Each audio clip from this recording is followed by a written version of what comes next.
So before we get started, um, I wanted to talk to you a little bit about karaoke. No, Uh, oh no. I'm not recording. Hold on. Oh. I got excited. You got, Shit. you got overzealous. All right. We'll back it up. We'll back it up. Put it in reverse. Okay. All right. Hey, before we get started, I want to talk to you guys about um, karaoke. Karaoke. Karaoke specifically, the one and only time that I've performed karaoke, uh, which would have been in the fifth or sixth grade. Really? And this is not only my introduction to karaoke, but also my introduction to the Spice Girls. So my next door neighbor had uh, gotten a karaoke slash stereo system for her birthday, and Actually, can we hold for 1 second? The way things are framed on the stream, your head is directly covered by our logo. I need to oh fix that. no, hold please. Our special guest, the DeRazzled logo. Ow! Fuck! You Are can you okay? Yes. Just annoyed. you can also ditch the logo if that's I easier. don't know how to do that. Okay. Here, you go ahead and sit down. I'll reframe it. No, I got it. I do remember dancing to the Spice Girls and having, like, in elementary school, our teacher would let us do these little class performances with songs. There we go. That's much better. Do you Yeah. want me to take it from the top? Take it from the top. Okay. Yeah. Okay. Hey, hi, world. I have something that I need to admit to the world, to you, Joe and Jill. Um, there was a time in my life where I enjoyed karaoke. You? Mm-hmm. Yep. That's unexpected. That's Yeah. one of the least believable things that I've ever heard you say. Uh, I don't believe it. you know, I was a different man back then. One could say a different boy back then. Uh, uh, so when I was in like a fifth or sixth grade, my next door neighbor got a karaoke machine for her birthday or Christmas or whatever. Neat. And do you know what album she played nonstop on that that we sang to? Was it Spice World? Close, close, Spice. close. Now one. Oh, now that's what I call music? That's not. No, that's what I call music. I Volume wonder what one. number they're at Oh right my now. God. I don't even know. 773? Yeah. Yeah. I looked it up a couple years ago, and I'm like, well, that's how you make yourself feel old. CDs are in again, though. Are they? Are they? Fantastic. I feel like they're like vintage collector's items at this point, which is a bonkers thing to think about.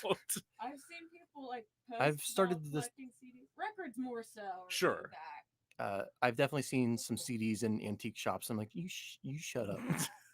So before I wanted to play a little game because you're both way more musically inclined than I am. I have my favorites, and that's about it. So I'm going to read you the lyrics of songs off of now. That's what I call music one, Oh god damn it. and I would like you to name the band and the song if possible. I got all nervous. I'm like, do I have to sing? Yeah, no. So I'm brought you all here. We're gonna do some now one karaoke and get sued. All right, so we're gonna start with what I think is an easy one. Girl, you are close to me. You're my mother. Close to me. You're my father. Close to me. You're my sister. Close to me. You're my brother. And you are the only one, my everything. And for you, this song I sing. Is it Casey and JoJo all my life? It is. That is exactly what it is. All my life, I prayed for someone like you. I did it, and I'm not gonna do it again. You can never I try. had the tune in my head, Uh-huh. but it's been so long since I've heard that song that I could not place it. It's kind of weird to hear it just like spoken. I almost said Boys to Men, which is not Yeah. right. It's just It not took right. a minute to get it because it wasn't the chorus. Right. and- Well, that's like that one. I gave you a little bit of the chorus. The other ones I do not. So good luck, suckers. All right, here we All right, go. number two. This is my favorite one off the album. Just saying. Make me walk. Make me talk. Do whatever you please. I can act like a star. I can beg on my knees. Come jump in, bimbo friend. Let's do it again. Hit the town full around. Let's go party. That's a- what? Is it Barbie Girl? It is Barbie Girl. Yeah. Fucking Aqua. Okay. Yeah. Yeah, that was- All right, 2 for 2. It was that last line. I did Right, not know the right. word bimbo was in that I song. didn't either. They I didn't- actually got sued by Mattel.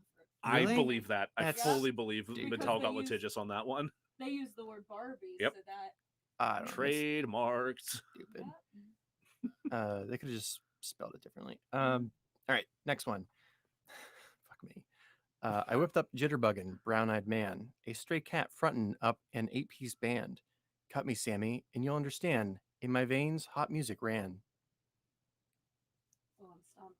I don't know that It was a one. little tougher Yeah, I have no idea. because the only part of the song I know is the 3 words of the chorus. It sounds less poppy. Mm-hmm.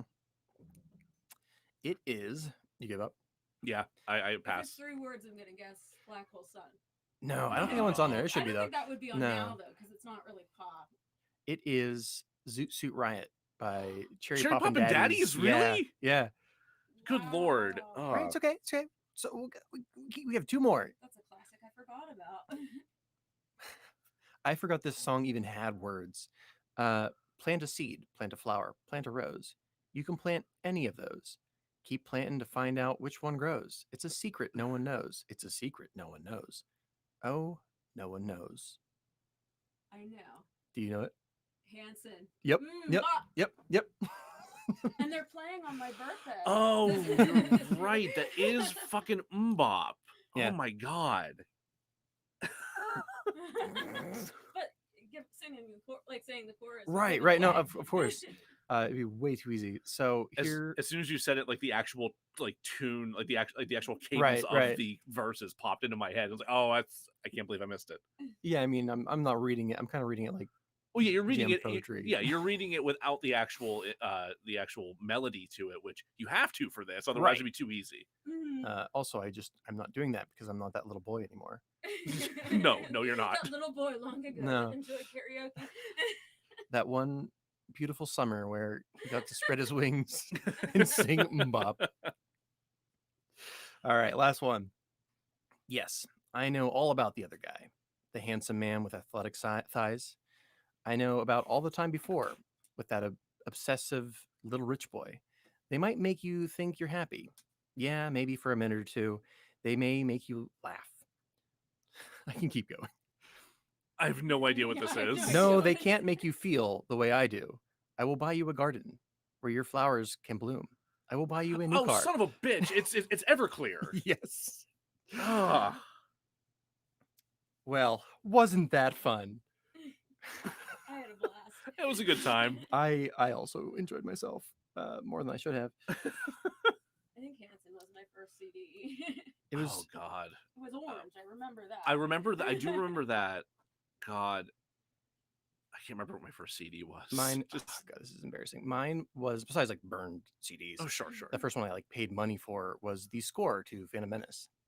Nice. That's, Great. You gotta get that Don't Duel be of the embarrassed. Fates. Right. Oh yeah. And I like talked about it in music class, and the music teacher was so thrilled that one of their students had talked about John Williams. What a nerd. Hey, welcome to DeRazzled, the podcast that takes award-winning worst films and fixes them. I'm host Jack Culbertson, and here to suffer alongside me, as always, is also host Joe Nealis. The spiciest. Today, we are joined by bookmark mogul Jill. Hello, Jill. All the movies on DeRazzled won Worst Picture at the Razzies the year they were released, except when they don't. The Razzies, for those of you who don't know, are something of a reverse Oscars. They recognize the worst films of the year. Knowing what I know about Jill, I have chosen to remix 1998's Spice World, a movie that was nominated for 7 Razzies, but only took home 1. That's right. We're doing a DeRazzled Snubbed episode. Jill, can you tell me what you want? What you really, really want? I'm sorry. Zigga-zagga. Can you define that? I please? still, to this day, I don't know what it is. I never It's- Googled it. I'm not certain anyone knows what it means. But there's so many times I've Googled things that I wish I could go back in time. Erase that knowledge. So you've already watched the film. You watched the film before. Oh yes, I'm a suggested- child, and then Yeah. What did? So it feels weird, kind of asking like, what exposure do you have to Spice World before we made you watch it? Because a lot. yeah, when I was a kid, like I thought all the double-decker buses, like I thought every Yep. tour bus looked like that. I didn't know the cameos when I was younger, Sure. like the significance of Elton John making an appearance. Elton John probably would have been the only one I would recognize. It was more just like watching the Spice Girls and being Mhm. like, oh, I like them. They're cool, and all my friends like them. So this movie is awesome. I The think it was PG-13 was it? because of the costumes those men wore during. Oh, because their of performance. the asses. Oh, the Yep. asses. Oh, the assless brought 13, huh? So I remember my mother like Not a fan. she let me watch it, Mhm. but it was like I was not 13 yet. For me, aside from the karaoke incident, the same friend who had the karaoke machine was also a huge Spice Girls fan, or Spice Girls and World fan.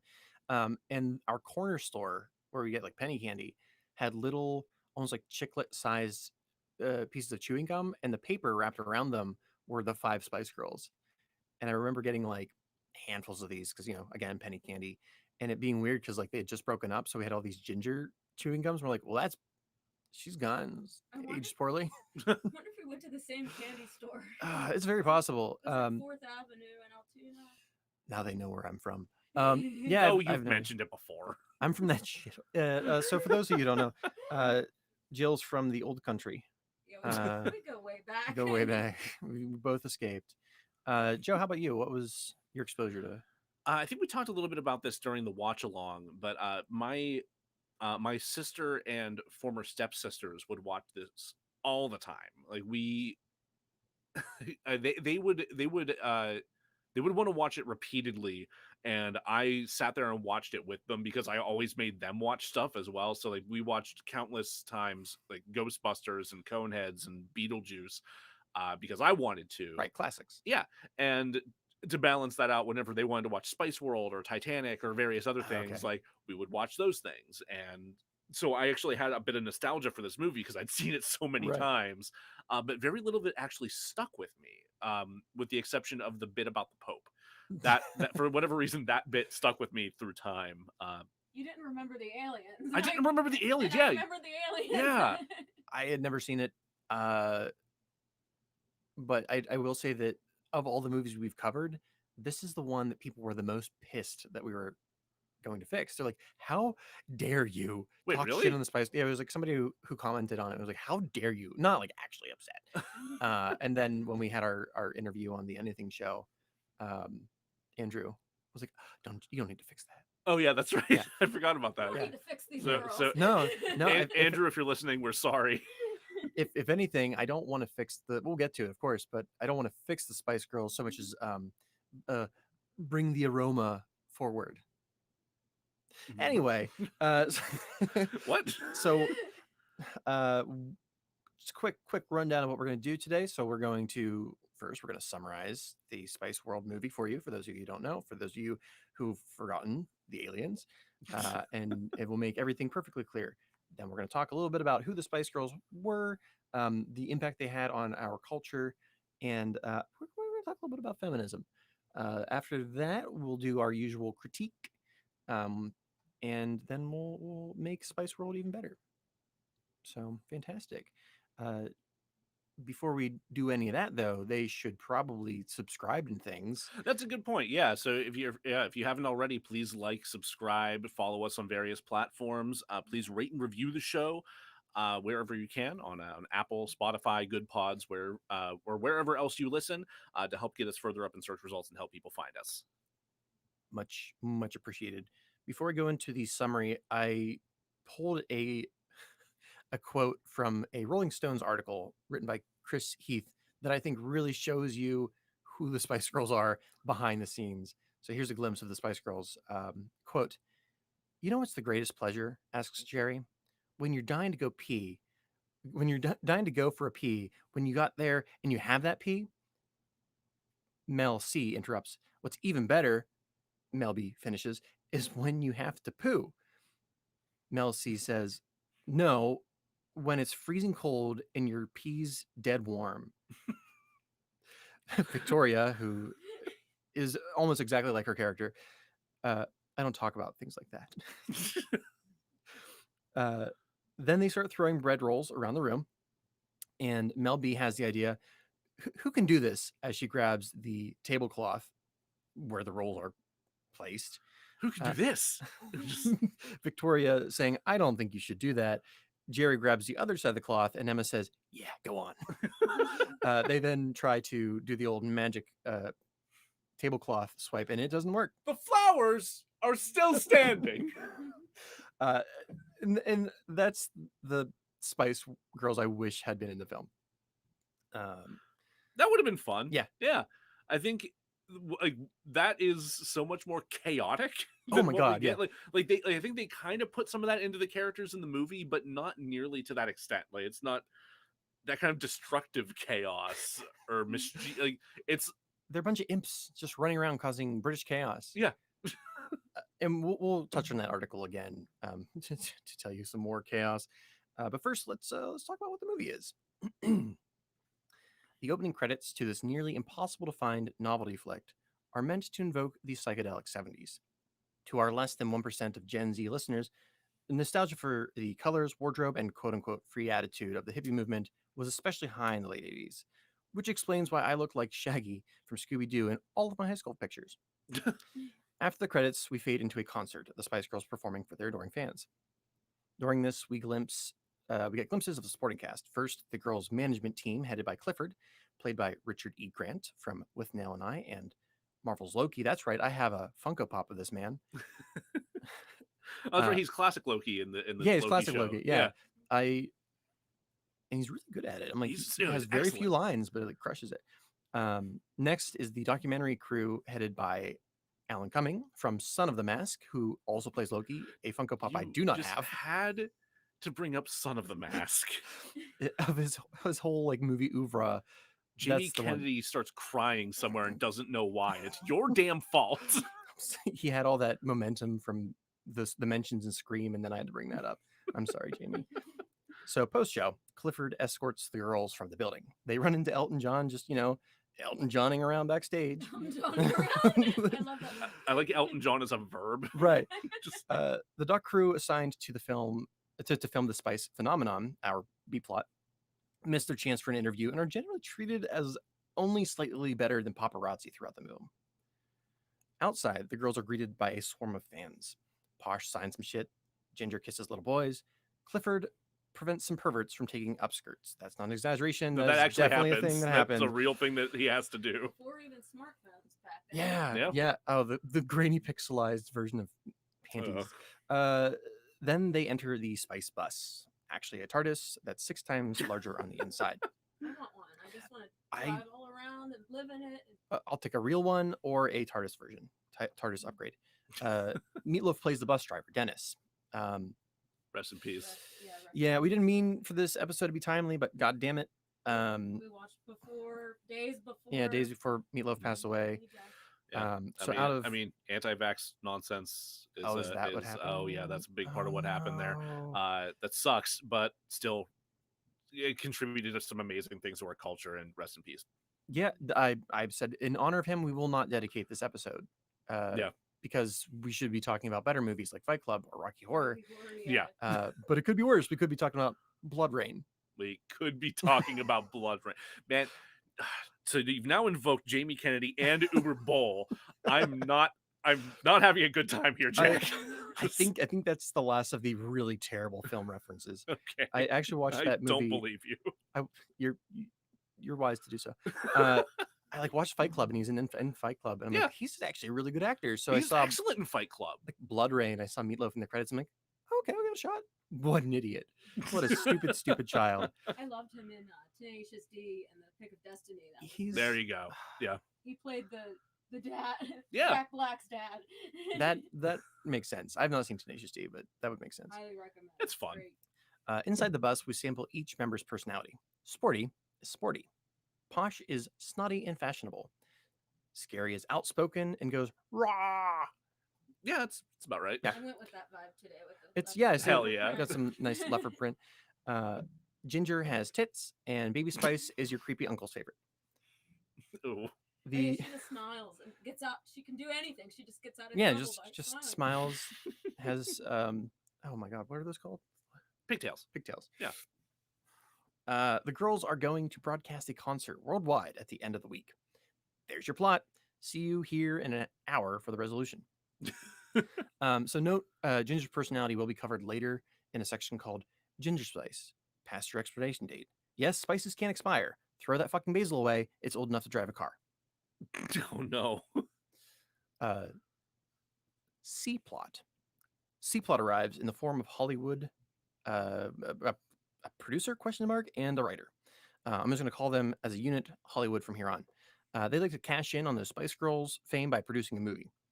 Hollywood asks Hollywood 2 if they can act. Hollywood 1 throws shade on Marilyn Monroe, saying that no one cares if she could act, which is like, fuck you. Yeah, she could. She could. See Asphalt Jungle, Some Like It Hot, Gentlemen Prefer Blondes, or you can just jump straight to fucking yourself. We cut to the fourth best James Bond, who is the boss of the boss's boss. It blows my mind that I did not remember Roger fucking Moore was in this. Wait, did you say fourth best? Did you put Roger Moore behind George Lazenby? I shall never tell. He has a collection of sometimes real, sometimes fake animals that he strokes while speaking in half metaphor, half spy code. This is not D-plot. This is just an exhausting running gag. With all these riddles. They don't make sense. No. They're like trying to be riddles, but they like it's like a fever dream acid trip of a riddle. And he had a different animal every time. Like one. I was a big fan of the pig. The Yeah, pig the was pig. good. Well, the pig we could confirm was real. Yeah, it actually was moving. The breathing. cat was like real sometimes. The unless... bunny was fake as hell. Yeah. The girls rehearse. The dock crew isn't allowed to do their job. A random pregnant woman arrives to interrupt rehearsal. Where the fuck is security? Then she just randomly, shows up. Yeah. says, "Oh, the dad left me," and I almost missed that part because Yeah, it's fast. such a throwaway line. It's a blink and you miss it kind of moment. Yeah, she just Yeah. throws that in there. You have no idea who this is, but apparently she's like an old friend of theirs. Yes, Unspiced Friend induces a very funny and well-written dream sequence where the Spice Girls see their futures as mothers, reinforce gender norms, and feature Sporty Spice advising. Actually, it wasn't Sporty. It was Posh. Posh advising children to attend college for better pay, feeding into the narrative that has fucked an entire generation. Mhm. See also us. Yeah. Hi, everybody. We're all on that, We cut to H plot, J plot, ampersand. Who knows? How can this movie have so many plot lines and no story? Like so little story. The daily event is a gossip rag run by editor Kevin McMaxford, an Uncle Dursley-looking motherfucker who can control the rain. He tells Brad, an actor who's been in countless movies, but I specifically remember him from a deleted scene in From Hell where he jerks off in a horse stable. Of course, that's where you remember him Yeah, from. that would be pretty memorable. Yeah, it really stuck with me. He's in like a bunch of Guy Ritchie films, but nope, you're the guy who jerked off in a horse stable. Nope. You don't live that down. I'm sorry. No, even as a deleted scene. No. This is why Chris Nolan doesn't put deleted scenes on DVDs, so the actors don't have to deal with the shit. Well, if Chris Nolan would stop filming people jerking off in horse stables, he wouldn't have this problem. You hear that, Chris? So they want to get the Spice Girls to break up. Patient, McMaxford, elemental wizard, summoner of thunder and lightning. Patience. That was comedy. That was comedic. Yeah, yeah. There. But it never happens again. It only happens in that one maniacal moment. And Brad is completely like, this is an everyday type thing. Like he's not phased. Yeah, he just stands there in the rain like an absolute champ. Like he's done this countless times. He's like waiting for his next order to bring him coffee. He's just waiting there as a Clifford. client assistant. He should really have like umbrellas prepped for this Oh, sort of yeah. thing, which he probably does. They're just too far from the desk. Oh yeah, especially if you can summon the rain. Yeah. All He needs the to time. channel his inner Farnsworth and be like, have the umbrella ready for his P Diddy. At least a poncho. Anyway, Clifford, reject Riddler trapped in the Matrix, takes a meeting with Hollywood. They pitch Cool Runnings and Crocodile Dundee. Spice Girls. Baby Spice fears being seen as a baby even into her 30s, to which Posh calls bullshit. Baby loves being the innocent one. Cue Hercule Poirot Spice Girls crossover with Hugh Laurie as detective and Baby Spice as the vicious murderer. Obvious vicious murderer, Yes. armed to the teeth. She pins her crimes on the priest, bringing accountability to the Catholic Church the Spice way. Posh bitches about only being known for being posh. Scary growls at some goldfish. Ginger shares a factoid about manta rays that is neither asked for nor appreciated, but has the same energy as that time last week when, apropos of nothing, I turned to Belinda and told her that alien cattle mutilation is actually just coyotes going for the soft meat of the cow's anus, and the reason it's so circular is because coyotes are really good at eating ass. I learned something new today. Me too, but I didn't want to. You're giving us all this So information. we were like driving, we were driving home from work, and I was like already, I was like half napping, and I was like, look up, I'm like, hey, do you know that? I'm amazed she didn't wreck the car. I'd probably have to pull over. Yeah, for real. Like, wait a minute. At the photo shoot, the girls brainstorm alternate Spice Girls, such as Bricklayer Spice, who takes massive shits, and Train Spotting Spice, who emerges through the toilet of the aforementioned shit. And crawls upside down on the ceiling. The daily event hires Rocky Horror's Riff Raff to dig up dirt on the Spice Girls. No, I didn't look up what the character's name is. I just call him Riff Raff through this entire show. Wasn't it Damien? Damien, yes. I knew it started with a D. Yeah. Riff Raff. Riff And Raff. They rarely call him Damien throughout the entire movie. I think they only refer to him in that meta bit at the end. when they're reciting you're the right. plot as Yeah. it's happening simultaneously. Well, Riff Raff, a member of the Come on, paparazzi. take it clean. Oh my god. Riff Raff, a member of the paparazzi, proves his merit by showing McMaxford's photos of McMaxford's morning routine, which is sniffing socks and eating, as he pronounces it, bogies, which is boogies, but bogies. Snot. At the dining event, the girl's friend Nicola asks them to be the child's godmother. All of them. We see that she feels locked out of their friends, out of her friends' lives, which is made all the worse when they're rushed away for an interview. Alan Cummings pushes heteronormative gender relations on the girls. Ginger ponders the Catholicism of the Pope. Riff Raff spies from the buffet table, doing his best impression of Carmen Miranda. That's my one joke for me. Thank you. It's such a good disguise. An amazing Yeah, disguise. yeah. Like, he's the master of disguise. It's a morph suit plus fruit tray. on Yeah. his head. Yeah. It's just like a platter on like, glued to the top of his morph suit and his face cut out. I liked it. Just- The actor's name is doesn't what? look that good though. No. He looks a lot better than the Well, fruit. that's so that nobody tries to eat the fruit.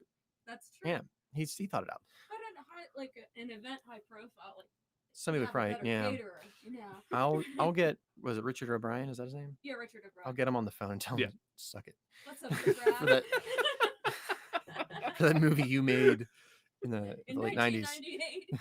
The Pope is sad that Ginger thinks he's not Catholic. Faced with the possible backlash of religious leaders and their followers, the girls suffer nothing. This plot thread is immediately forgotten. So throughout Act 2, we have this bizarre formula where we raise the stakes, we do some jokes, we solve the problem, and move on. The old raise them, drop them. I hate it. I hate this format. We pick things up and we put them down. Yeah, it's like, oh, there's some tension building, and nope, it's fixed. In Milan, the girls attempt a video before a bunch of beefy Italian boys arrive in white boxer briefs and captain hats. Yes, they do. Clifford and an Italian stereotype manager argue as Baby Spice traps a big boy in a conversation about her stuffy collection. Clifford, Specifically, There are a lot of Italian stereotypes. Yeah. well, she does that specifically to point out that she has no room for him in her bed, which is kind of funny. yeah, no, It's I pretty good. genuinely like that scene. That's a good tactic. Yeah. Project somebody. Where am I going to put all these Sorry. stuffed animals? I'm sorry, you got no space. You're I too like that you're one. too beefy boy. Clifford and the stereotype compromise, dressing the beefies in a Prince-inspired assless rubber suit. So aliens. So aliens. For our less than 1% of Gen Z listeners, God. aliens probed the cultural zeitgeist super hard in You the 90s. had to say probed. It was. It was right there. I better know. than- After everything from earlier, he had to do that. I was gonna say pegged, but that's too early. So I actually We're looked it up. saving This that for later. I looked it up. This movie's actually PG. Can't. They're not going to. Oh, can't okay. peg it. Can't peg. Let me try I this again. thought it was Um, 13. Yeah, I thought so too, but no, PG. Oh, interesting. Yeah. I was- Aliens had a consenting relationship with the cultural zeitgeist in the 90s. See X-Files, Mars Attacks, Independence Day, etc. The Spice Girls head into the woods to take a squat. The scene in the film that most closely resembles their actual personalities. Yeah. They become accidental ambassadors of Earth with aliens in costumes so bad your neighborhood haunted house wouldn't have them. They're like genuinely scary costumes. Like if you look at them, They were kind of well done. they not even well done. Just I think scary because they weren't well done. They have this like ice cream cone top hair. There's like upturned capes. Yeah. And also they miraculously spoke in the same tongue as the Yeah. aliens. They just knew their language. There's no reason for them to understand that, right? They just did, and it was just never explained. Just like a guy makes it rain indoors. There's some Star Trek nonsense happening. There's like a translation field coming from the ship. Out of respect for the recently departed, I'll skip over the terrible joke forced on Meatloaf. Yeah. Mr. Step, a mixture of Arlie Ermy and Eddie Izzard. That's the combo. Yeah. Okay, that's what I couldn't think of that the other day. I sat at work just thinking like all the British funny people I know. That's what I land on. Okay, so he puts the girls through literal choreograph boot camp, except Posh because she can't do any of that shit. The girls chant a military call and response about the importance of having 5 members and how they'd be incomplete with even 4 members. A scene that becomes prolific almost immediately. Yeah, that's foreshadowing. Yeah, Prolific? isn't Prophetic. You are correct. Let me try that again. Yeah. The girls chant a military call and response about the importance of having 5 members and how they'd be incomplete with even 4 members, a scene that immediately becomes prophetic. The girls sleep in a Scooby-Doo manner, unaware that Riff Raff is train-spotting Spice through Bricklayer Spice's commode. Sensing the impending elbow sex, the girls... Is that too deep a dive? That was good. The girls awaken, climb into each other's bed, and interpret each other's dreams. The following morning, the girls discuss playing matchmaker, while Ginger is kink-shamed for pondering the presence of water sports in the animal kingdom. Hollywood pitches a movie that's a mixture of Avengers, no, not that one, Air Force One, and that the in-universe plot from Pulp Fiction that Mia Wallace was in. Fox First 5. Oh, yeah. It's almost like a one-to-one. That joke. Catch up. The Spice Girls sing maybe the only song in the movie that I couldn't stand. It's like even poppy for them while they're on a boat. It's a scene that ends with reckless child endangerment and Riff Raff in a wetsuit with an apparently hydrophobic camera. It had some kind of housing around it. Did it? I think so. He had a whole setup. Yeah, it's all right, Riff Raff, you get this one. It's like in the corner of the shot, so it's hard to really see, but it looked like it had some kind of housing around it. Like he was prepped. I should not have questioned your expertise, Riff Raff. And then this random minor girl is just on the boat with them. They're 2 minors. There's like, hey, these 2 girls won a contest and they're going to be in this one scene. You want to throw them overboard?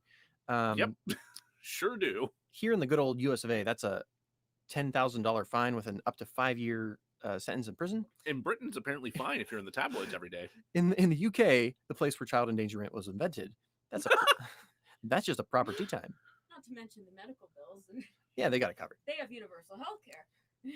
Clifford reminds the girls that many jobs rely on their being professional. While he's a dick about it, he's absolutely right. Yeah. The girls are the face, but a bunch of jobs keep them wealthy and famous. The pissing contest ends with the girls saying that they're skipping tomorrow's big show. The 4th best James Bond threatens to decapitate Clifford while stroking a baby pig. We get a flashback of the pre-famous Spice Girls hanging out at Rendezvous, not a gay bar, but a quaint restaurant run by a fatherly old man named Brian. It was like a pizza, like a mom and pop pizza Yeah, shop yeah. with like the red and white plaid tables. Yeah, 100%. Like absolutely the kind of place you would expect to have like Parmesan cheese shakers on the table. Yeah, and like the cheap ketchup bottle, it's like all red. I don't know if you know this, but I'm not British, but I feel like that building is a famous building. I feel like I've seen it in some other shit. Probably. Yeah, I have no idea. But... And I'm pretty sure it's not some like mom and pop deli type situation, but whatever. Skip some shit. He and Nicola watched the girls perform Wannabe, a song I assumed was manufactured in a top secret lab beneath Big Ben, owned and operated by the BBC, but was apparently thought up by the girls themselves. I'm sorry. Well, I mean, in reality, they had like the Spice Girls were involved with their own songwriting, but they had co-writers that helped them out with that. Wannabe included, which I think gets talked about in that Rolling Stone article. I think it does. Yeah. and I think is that the song with the bit of a rap bit, or is that a different song going on? I mean, they do that a lot.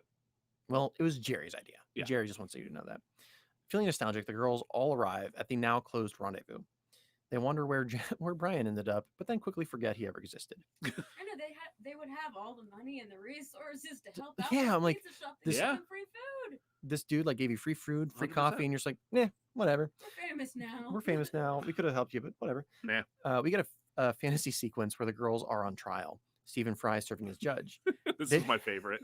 They release a shit album. I swear to God, he wrote his own dialogue. Like his Yeah, I dialogue know, is I way hope too sharp. so. They released a shit album and must be held accountable. He slaps them with 20 years of cheesy talk shows where they ponder the fame they once held. Stephen Fry, comedian, judge, soothsayer. Elvis Costello provides the social lubricant necessary for Clifford and the suddenly relevant what's-her-face from the management team to have a depressing night of mediocre sexual congress. I mean, they tease the idea of like a will they won't they between them for like one line, like Mhm. 20 minutes earlier in the film, but it has no consequence. And then when they're done, it still has no consequence. Yeah. The Spice Girls take their extremely pregnant friend out clubbing. They Like then- you do. Very responsible. Right. No, that's Yes. you're supposed to do that to induce She's labor, overdue. which it does. She was overdue. Yeah. Too. Yeah. They're like, It's like, oh, you're like 45 weeks pregnant. Yeah, let's go dance it out. And- Rave. and she does. She goes in labor. That attention whore. How dare she on their girls' night out? Like, make it all about her. There's like a drag show going on. And they're like, nope.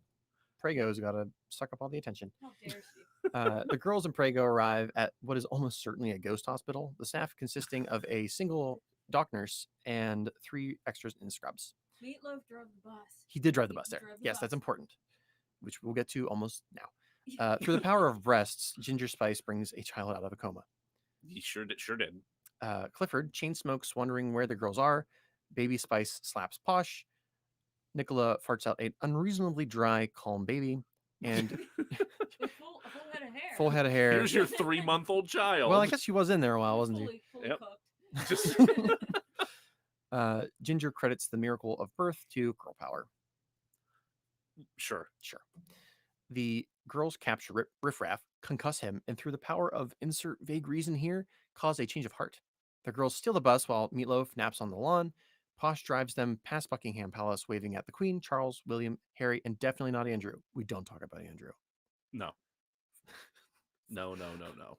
Fighting the clock, Posh takes the bus over a rising bridge. Drawbridge, right? Drawbridge, yeah. Drawbridge. London Bridge is falling down. Like that might be. Do they have multiple bridges like that in London? I think Or they just have a just single one? bridge in London. I wouldn't know what Just it's like to have a functional bridge. Fuck. We're cutting that. Yeah,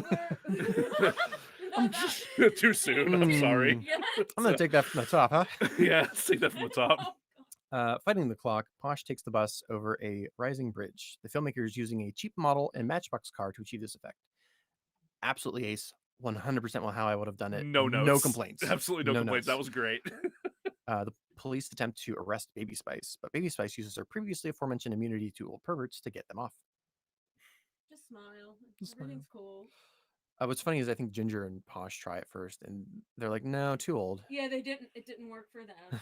But she has the pigtails and the innocent smile. Yeah. and- The girls arrive just as Clifford decides to televise his suicide, something that disappoints Alan Cumming. That really went dark really Yeah, it fast. got It super dark. escalated fast. It goes from being ready to put on this concert to like, oh, if they don't show up, I'm gonna do this. It's and- time to hang myself. Yeah, Just I like perked my ears up and like, we just got a little bit exciting here, huh? No? Hmm. Okay.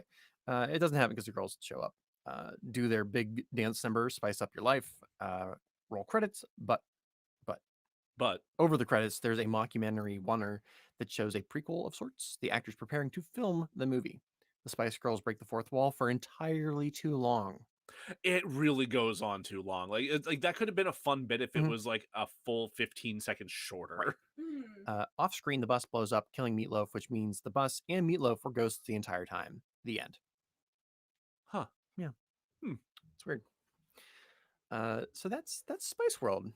It's a fun romp about a pop group that's been haunted. Yeah, several times. Just So the Spice Girls, I I'm going to try to explain why this is I important. can't wait to hear how you put this. I don't know how. I'm just pushing words out one at a time, hoping the idea forms behind them. So real quick, we'll talk about how the Spice Girls came about. They were basically, there was an ad put out for, we need young women who can sing and dance.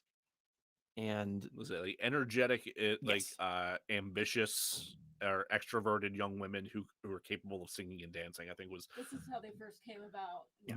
they all answered the same ad more or less. Yeah. See, when I was a kid, it's just like they're there and they exist and they're cool and Yeah. friends like them and spice up your life. well, they originally didn't have Baby. There was a fifth person who, depending on what you're reading, either left to pursue a different aspect of her life or was kicked the fuck out. Yeah. That happens a lot when you're reading about the Spice Girls. It's like one side makes them seem very nice and friendly, and the other side's like, yeah, it was business. So supposedly Posh was friends with Baby before they became Posh and Baby, Right. and suggested Baby, but then reporter at Rolling Stones is like, no. Yeah, apparently when he managed to get an interview with their old manager. Yeah, that was crazy. Yeah, and like, like the levels of discrepancy between like how the Spice Girls tell it and how he tells it is fascinating, because apparently they think that it was like a singing coach that actually knew Baby or something along think those so. lines. And that the first girl, if she wasn't kicked out, then she went on to like go to college or something. He also explains, so the Spice Girls left him and went with a different manager. Mhm. They paid him whatever monies they needed for the rights and such. Yeah. Uh, They claimed that their original management wanted to like dress them all in the same outfits and do all this like cheesy, like ill-conceived, played out stuff. And then whenever he was asked about it, he said, no, the whole point of the auditions was to Right. find like 5 really distinct women. Like, Individuals. yeah. which is really obvious when you look at the 5 girls. Yeah. I mean, Backstreet Boys, like at the time, they're very like most Yeah, of them yeah. are the same. Like they all. I have couldn't tell similar them stuff. apart.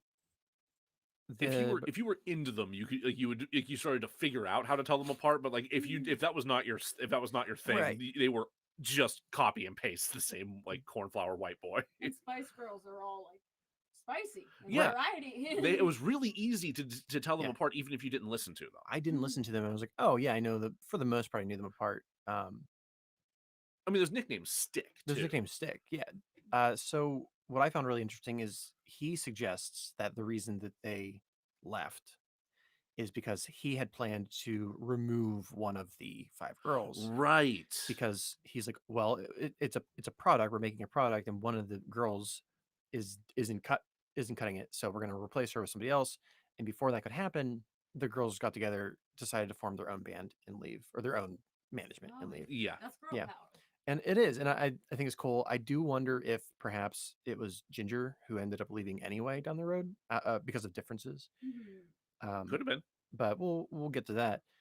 I don't know how to explain to Gen Z how big the Spice Girls were.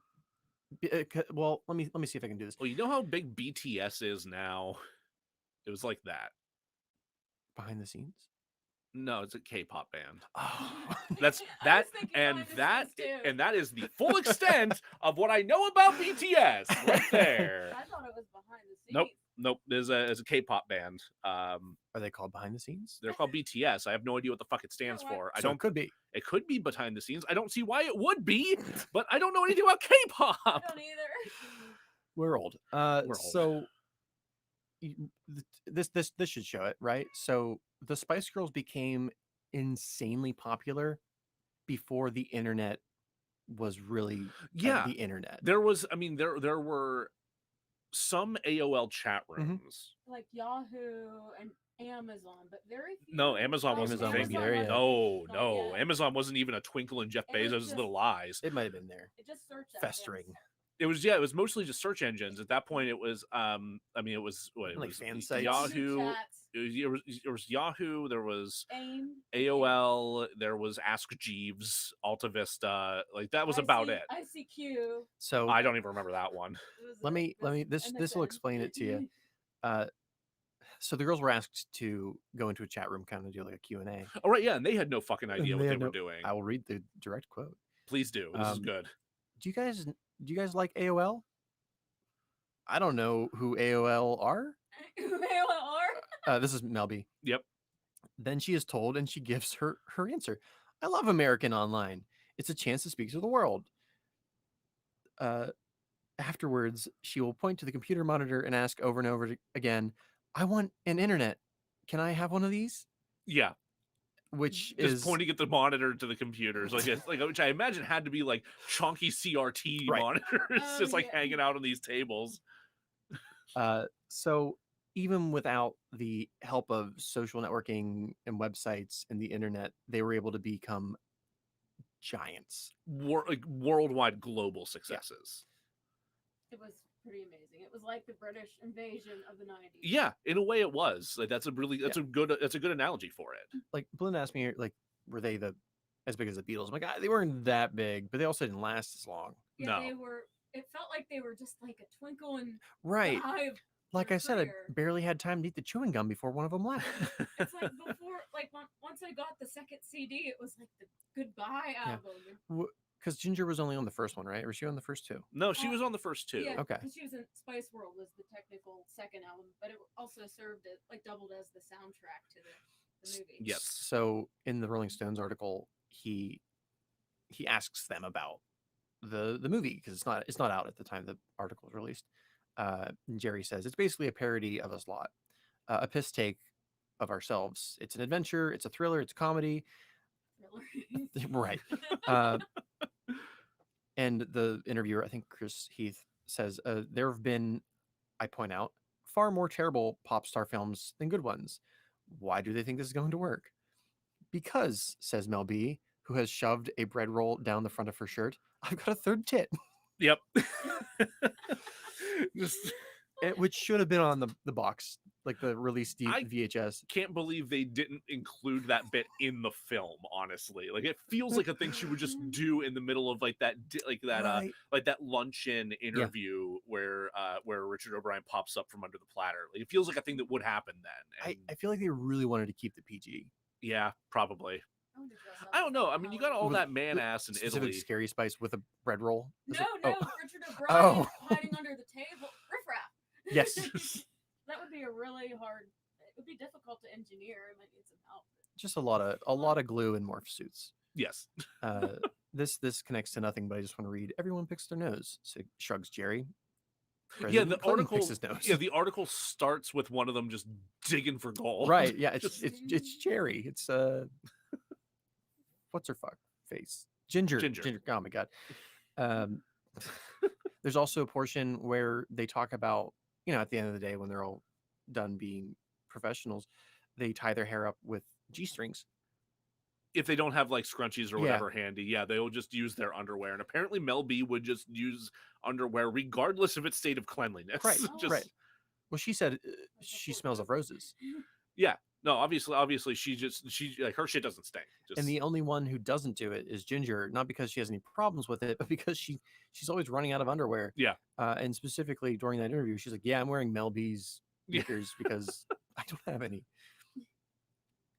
So mostly I wanted to go through those quotes to demonstrate that the girls were way more fun backstage than they were in the movie or even in their presentation by magazines. Yeah, there's a legitimate like chaotic wildness to the way they comport themselves that is compelling and fascinating to behold. Like, imagine being that interviewer, like learning all this and seeing them interact with things, and stop in the middle of it to try and do a magic trick with a tablecloth. Like, you're trying to do these like serious questions. How do you respond? I've got a third tit. Just like, yep, that's doesn't answer my question, but sure. Right. I don't know what that had to do with anything, but all right, moving on. You just have to react quickly in that and go with the flow. There's also a couple of bits. There's a lot of bits actually where they talk about what sucks about being famous, which is a lot of their exes came out with kind of like tell all articles.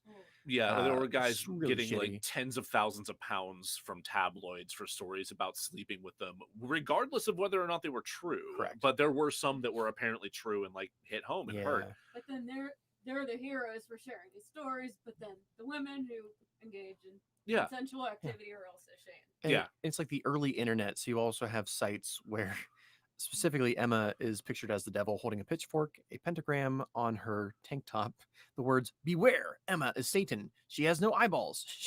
She is the source of evil on our planet. She must be destroyed." She has no This eyeballs.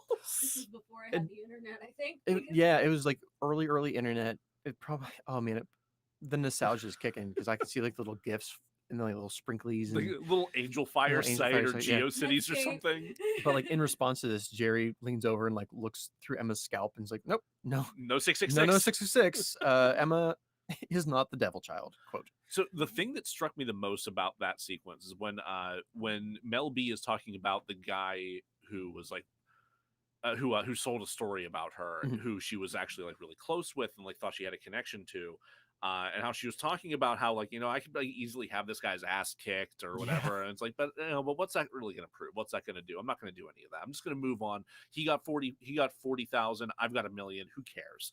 And then the next day, like the interviewer finds out, no, that guy got his ass kicked and he had it coming. It's like, wait, you said you weren't going to do that. And she just laughs it off and goes, no comment. Maybe somebody was just like a vigilante. Who Yeah. knows? Vigilante justice for the Spice Girls. So let's talk real quick about their breakup because Yeah. prior to this movie, that's the thing I knew them for was that they broke up.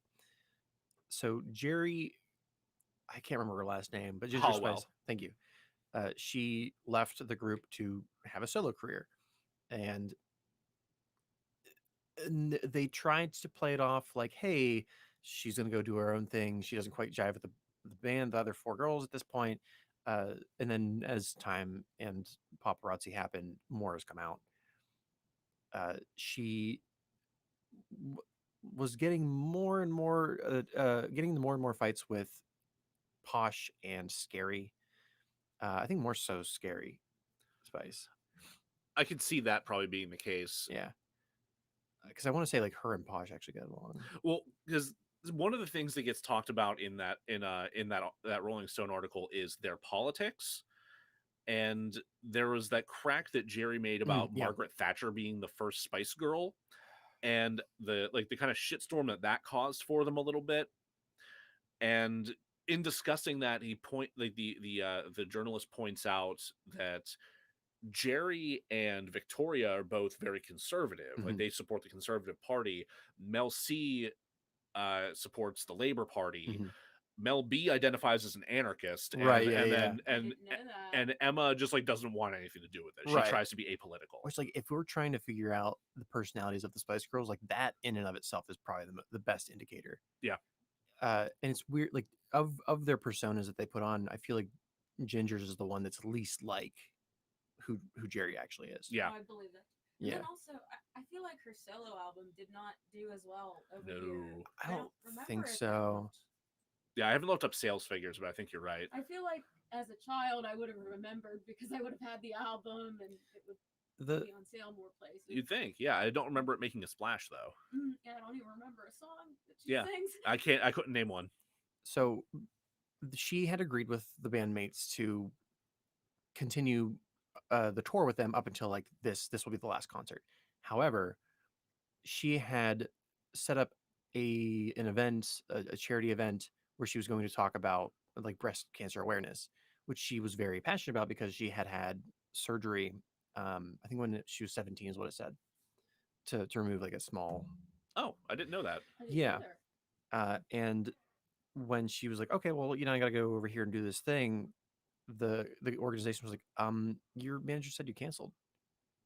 So they had like canceled it for her, and she's like, well, bye. Yeah. Which that's actually kind of shitty. Yeah, it's really shitty.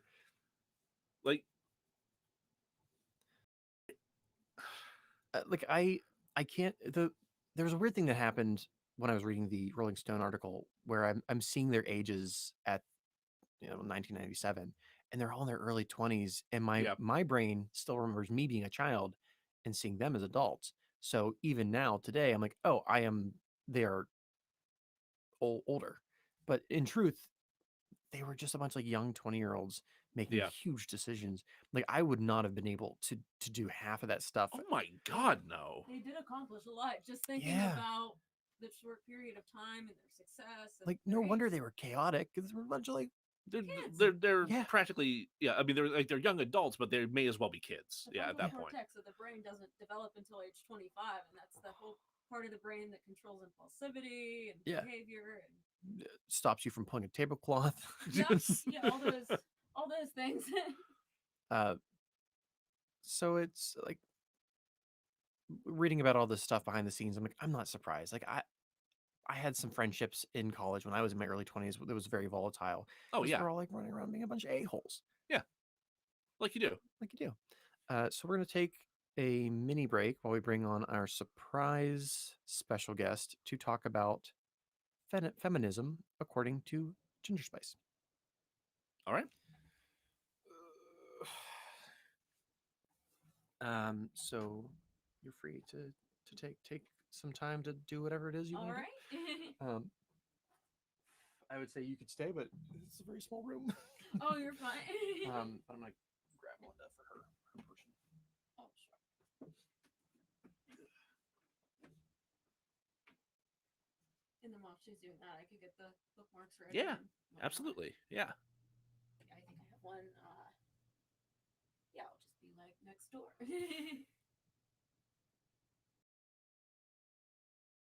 Yeah, go for it. Yeah, that was fun. I think it will. Yeah. Oh no, no. Yeah, you had some really good input there. That was that's excellent. good. Yeah, at I was first checking on nervous. the audio levels too, and you were nailing it. That was Oh, good. That's gonna sound really good. I was working like. No. How are you? Good. How about you? So we're still alive, right? Yeah, we're still Okay. live. Yeah. All right. I'll be back in momentarily. Okay. You didn't pause the. No, no. All right. All right. I'll intro Belinda and then we'll just go. Do you want to do any levels with Belinda real quick? Yeah, Belinda, if you just talk into the microphone, Hello, Joe. How are you doing? I'm definitely gonna need you to talk a little bit louder than that. Yeah. No. Talk like you're gonna the level that you're gonna talk at. I will yell at you, Joe. Perfect. There you go. Just Okay. All right. Ready? ready. So to talk about Ginger Spice specifically and the fuck she has to say, we've brought in emergency guest Belinda. Belinda, how are you doing? I am doing well. Thanks for having me. I'm glad to work in a pinch. We just, we found you wandering around the house. And we're like, hey, she could do this. You know stuff. Come here. You know some stuff, but for real, you are somewhat of an expert in the field of feminism. Well, thank you. Yeah. So would you explain? Would you teach us a little bit about third wave? Well, I guess we should say what Jerry said first Yeah. to preface why this is even happening. So Jerry, being the most vocal, like girl power presence in the Spice Girls, it's alarming to see her do things like say that Margaret Thatcher is the original Spice Girl, and then later on, when the Spice Girls were actually going to be reuniting in 2007, she was interviewed and quoted as saying that in her mind, feminism is bra burning lesbianism, is the exact phrase that she uses. Perfect. Can we hold for a second? Yeah. Bushy? Yeah. I saw it coming. Just Move this. Sorry, technical difficulties. We have a cat. there's a cat. I'm trying to move this so that you can sit down your thing. Buddy, what are you doing? Oh no, bud. No, don't try to go that way, please. Okay, come on. Okay, you sit there. There we go. Okay. That's perfect. Okay. Jesus. Racist.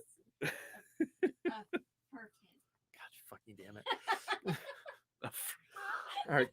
That took a second. Cat is placed. Let's continue. So yeah, Jerry said some things that are a little troubling, especially for the persona that she was given as Ginger Spice. Yeah, absolutely. Yeah, and I guess one of the things, I fell down a few rabbit holes. Actually, I fell down a lot of them in regard to feminism and the waves of feminism.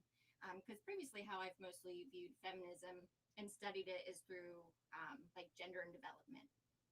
And so I was going back through looking at it through this new lens with, of course, my heart a little broken with, I'm Yeah. a redhead. For those that don't know me and who can't see me when listening to this, Ginger Spice was my Spice Girl because I was a ginger, and it wasn't very often I got to have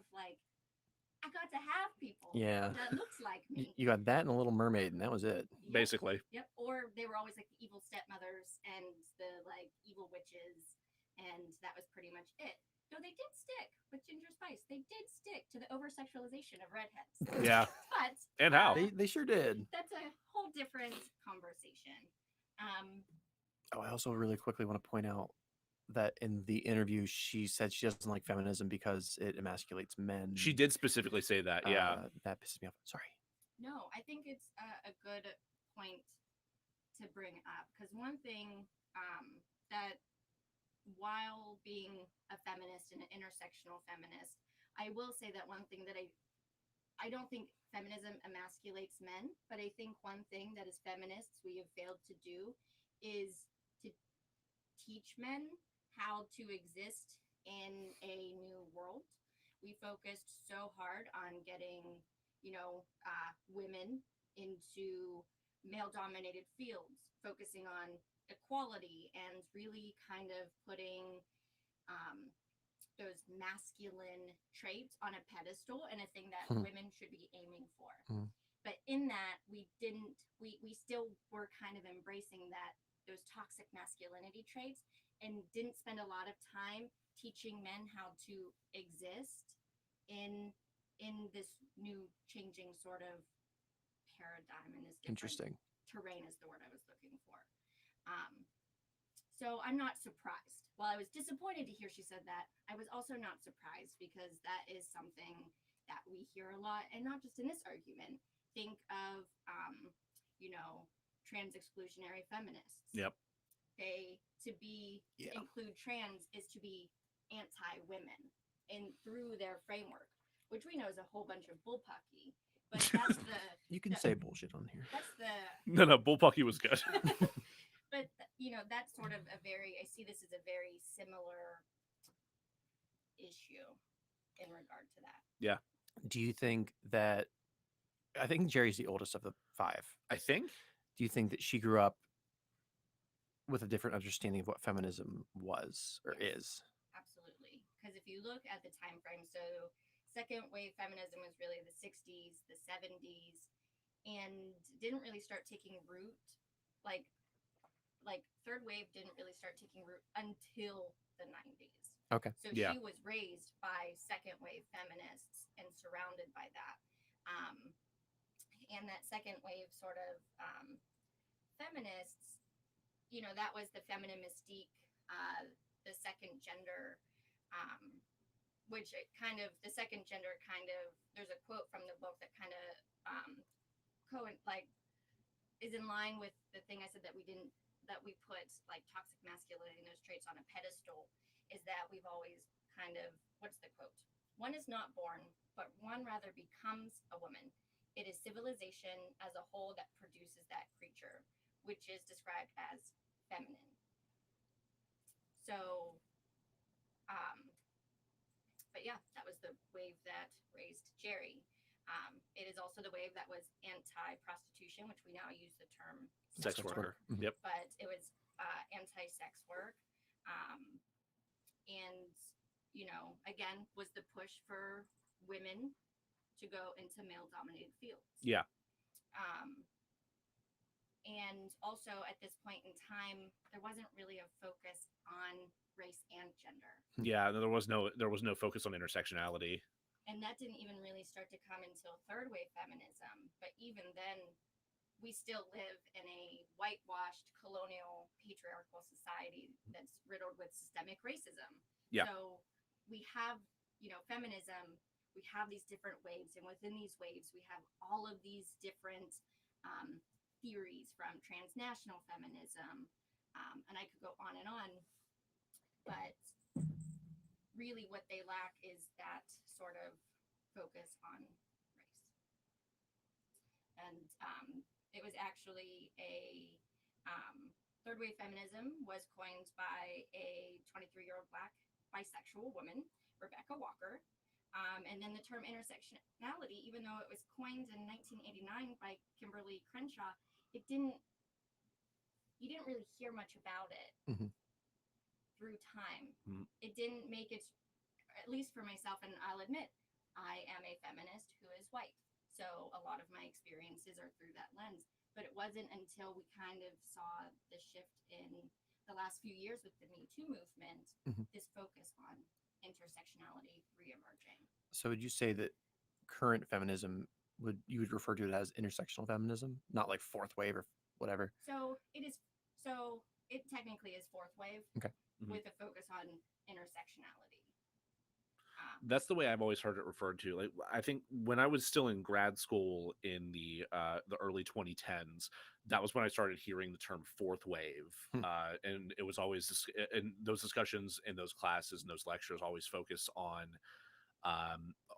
race, on queerness, on masculinity, and how all those things kind of and the different ways, the various levels of oppression, not even levels, the different styles of oppression all cross over and impact each other, and how how that creates wide ranging effects for literally everybody. And there's a lot of stuff that goes completely uninterrogated. Well, so hearing her say that feminism emasculates men really upset me. Oh, it pissed me off too. Yeah. It's just... I mean, the whole thing pissed me off, but except for the part where her PR crew's cringing in the background, that was hilarious. Yeah, that there was this part where she was like, she was so focused on providing that she was like, and I just provided you with your headline. Yep, there's your headline. and like, on the one hand, I feel for her, because I think she as a young woman was definitely exploited, right? In different ways. And also, to her, she pushed girl power without ever and she still does. I was going through her Instagram, and it's still all girl power. So her passion is there, but yet she's still anti-feminist, which is something I've really had issues kind of wrapping my head around.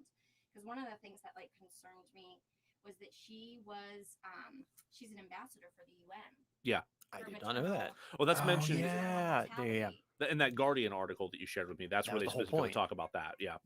And I remember reading that and being like, well, this just also proves how we view feminism as this whitewashed colonial thing, because it completely erases the importance of feminism in gender and development outside of our historically white controlled walls.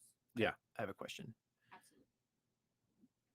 So when we speak about feminism, are we talking about feminism in the United States or globally? I wonder if the UK had a different form of feminism. There's a lot of, from my understanding, there's a lot of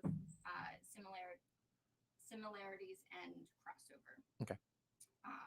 Because we, the UK has a very similar history in slavery, in colonialism. Yes, colonialism, and all of these different things. And while our journeys have been a little different, I think there's a lot of things that mirror each other. And I'm saying that having not spent a lot of time studying it through how she would have viewed it. Sure. But it's still a very white centric view of feminism, and doesn't look at it from the countries and continents she is going to. Gotcha. She talks about it a lot in terms of how it makes her feel. Yes.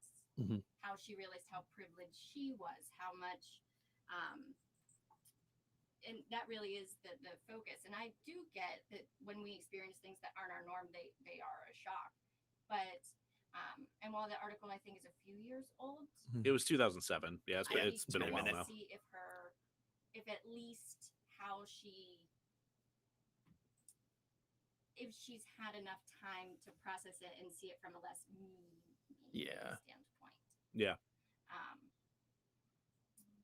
But I don't know. I haven't. Sure. So do you think, or at least I feel that when people speak negatively about feminism, they're mostly thinking about second wave. I think second and third wave. Yeah.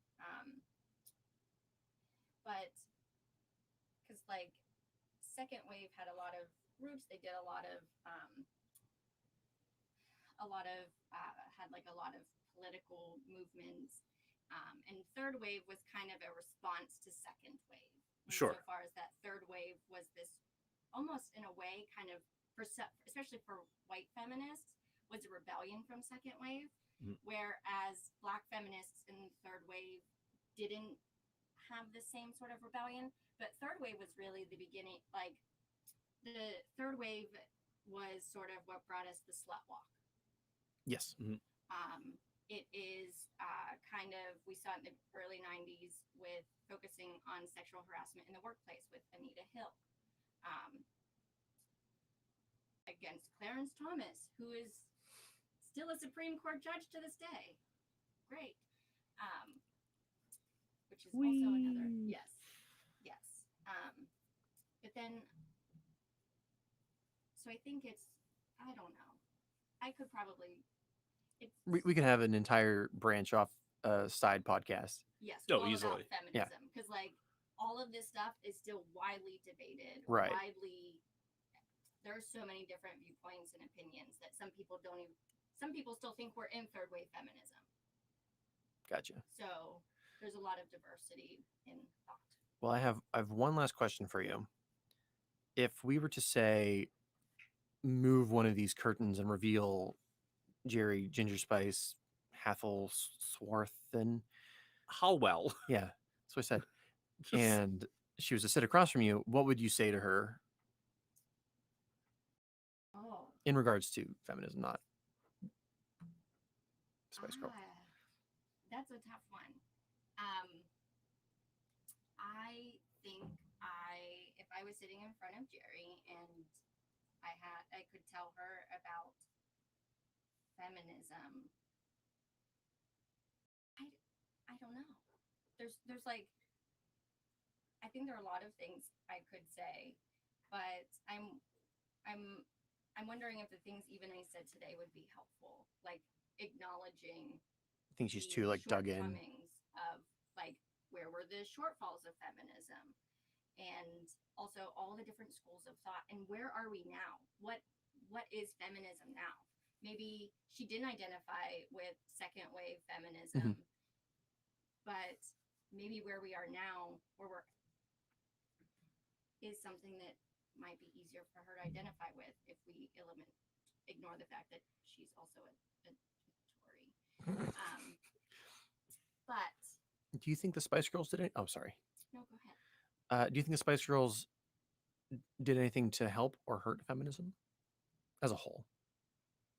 I mean, there was, compared to the other models that came out during my childhood, I think overwhelmingly their impact as the Spice Girls was positive. Okay. Insofar that it was girl power, and that was the thing that we needed at that time, whether the members of Spice Girls believed in it or not.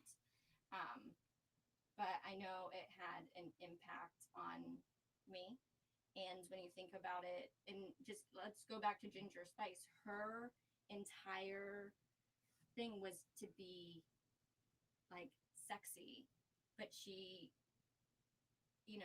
removing the fact that she's anti-feminist, she still was a woman who was sexual and sexualized heavily, but still works for the UN today.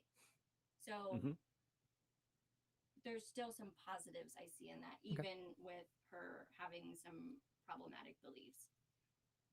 She also won me over a little bit when a few years ago, I think, what was her name? it's like Mila Jam in the UK. You know the song "It's Raining Men"? Yeah. Yeah. She redid it to "It's Raining Them," But and Ginger did that?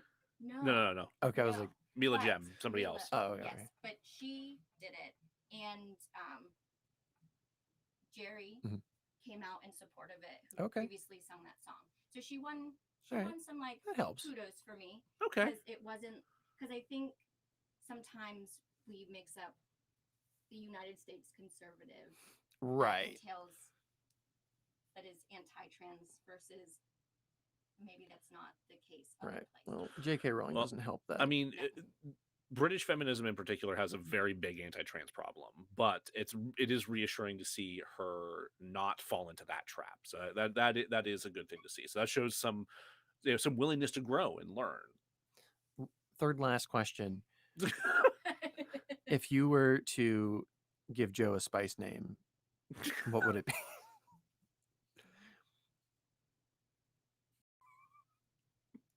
I'm curious. Cat Daddy Spice. Thank you, Belinda, for coming on. Perfect. Thank you for Uh, that. Very much appreciate your expertise. Look forward to having you on a full episode very soon. Yes. Perfect. All right. Thanks for having me, and I will exit stage. Exit stage left. Stage back. Sure. We're going to take an actual break for now. Yes. So enjoy an ad. I don't feel like fucking with that. Did you know that they called Ginger Spice when she supported Brexit Spice? I'm not surprised. God damn it. Jill, you are no longer banished.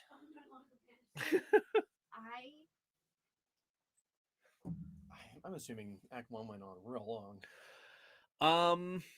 I mean, it went on pretty long. There's some transition time in there and some stuff that we need to trim out. We are currently just over an hour and 15 in terms of recording. Okay. But again, Is this a what bunch you of wanted that the whole a bunch of time? that's going to get trimmed out. There's some streamlining and ums and pauses I'm going to be taking out and so on and so forth. So I brought my wares. They all fit in here, but it's nice I can consolidate them. nice. I just got this bin at the Dollar Tree. But I don't have to like put all of them out. Yes. Nope, Yeah. you're good. It's All right, a I'm stage gonna- door. Anyone need any city water? before I- Yes, please. Oh, I'm okay. I forgot There we mine. go. I guess Bushy's taking my place.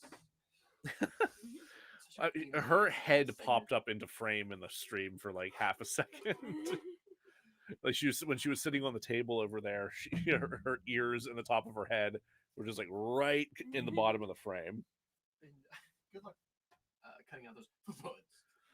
Every time she jumped off. She actually dropped at some like weirdly timely points, so I don't think it'll be that hard.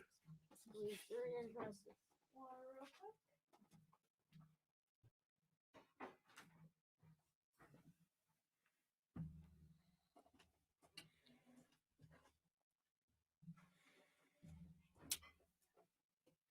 Is that part about the bridges? Yeah, I'm definitely cutting that out. Too soon. Too soon. We're the city of bridges. Thank you. I have a shirt like it's from Commonwealth Press, and Mhm. it has like all the bridges listed on it. Nice. One of my I think favorite I've shirts. seen that. Yeah. It's just like black with it all in yellow text. Yeah. Ice cream French bar. Oh. Yes, please. Would you like one? I would absolutely. Thank you so much. If Jack asked where they came from when he comes up. You know. It's been a while since I haven't had one of these. Me too. I just like haven't been going grocery shopping, so I just like get stuff whenever I'm out. I discovered the art of grocery delivery. Oh yeah. That's what Becca and I do too. Instacart. Yep. I love it. It's like the best thing I did for like my mental health. I get stressed when I go to the store when I can't find things, and then I'm just like going in the aisle, and then I'm just like, I haven't even here, and then I end up not buying what I need to buy. I also am really good at buying things I don't need to buy, Yep. which Instacart improves it to some degree Makes it because less pressure. Yeah. I have more time versus walking by it. Mm-hmm. Because I can start filling my Instacart and then forget about it for 45 minutes and Right. then go back and then And you're also not like walking around with like something melting in your cart. And you're like, oh, I have to make a quick decision. Let's go. Mm-hmm. Oh, that's true. Mhm. the only reason, one of the main reasons I don't mind, well, the only reason that I sometimes like winter, but it's irrelevant now, but it would be like when you would go grocery shopping Mhm. and you didn't have to worry about what you were buying. Like if you had to go to more than one store, Mm-hmm. you didn't have to worry. Yep. Where you were stopping and what you were buying first, because it's just cold enough in your car. Yeah. But now that's moot, and I just hate winter because I don't go grocery shopping in person anymore. I just can't carry the heavy stuff. Like it's too much. Like if you want like a case of water, I did do that. Like my pipes froze a few days ago, and I went to Rite Aid and got gallons of water and everything. And then as soon as I got home, the pipes were gone out. It's like at least I have this now. For Now you next have it time. for next time. Because the way my pipes are, they try wrapping insulation around them, but they still get frozen no matter what happens. I even have a space heater by it. Oh, that's such a pain. It is. It's just like the way it is in my unit. For the We need to figure out a way to,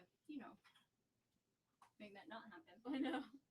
Yeah, every year, like the maintenance. I'm in like an HOA complex, so the maintenance men, like I have that.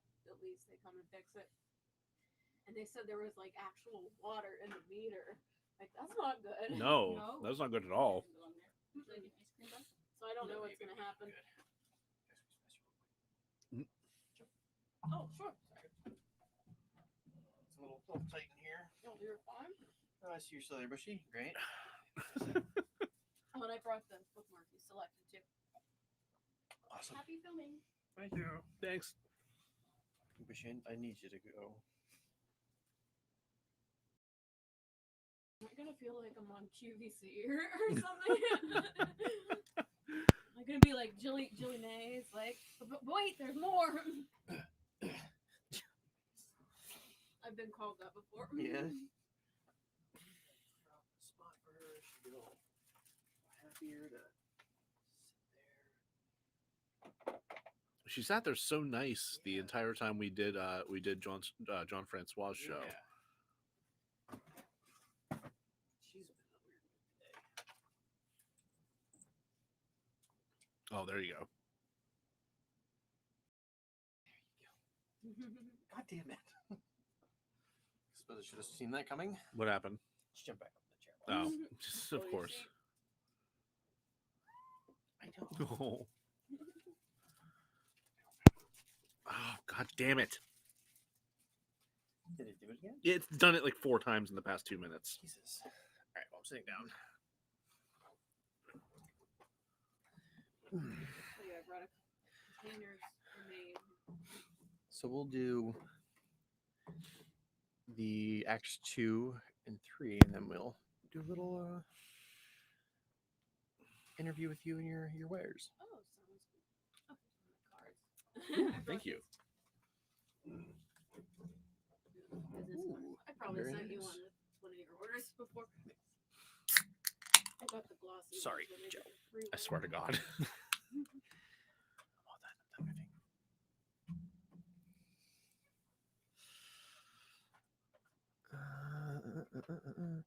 Okay.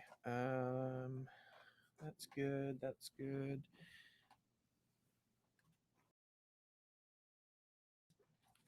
That's good. All right, I'm ready. All right.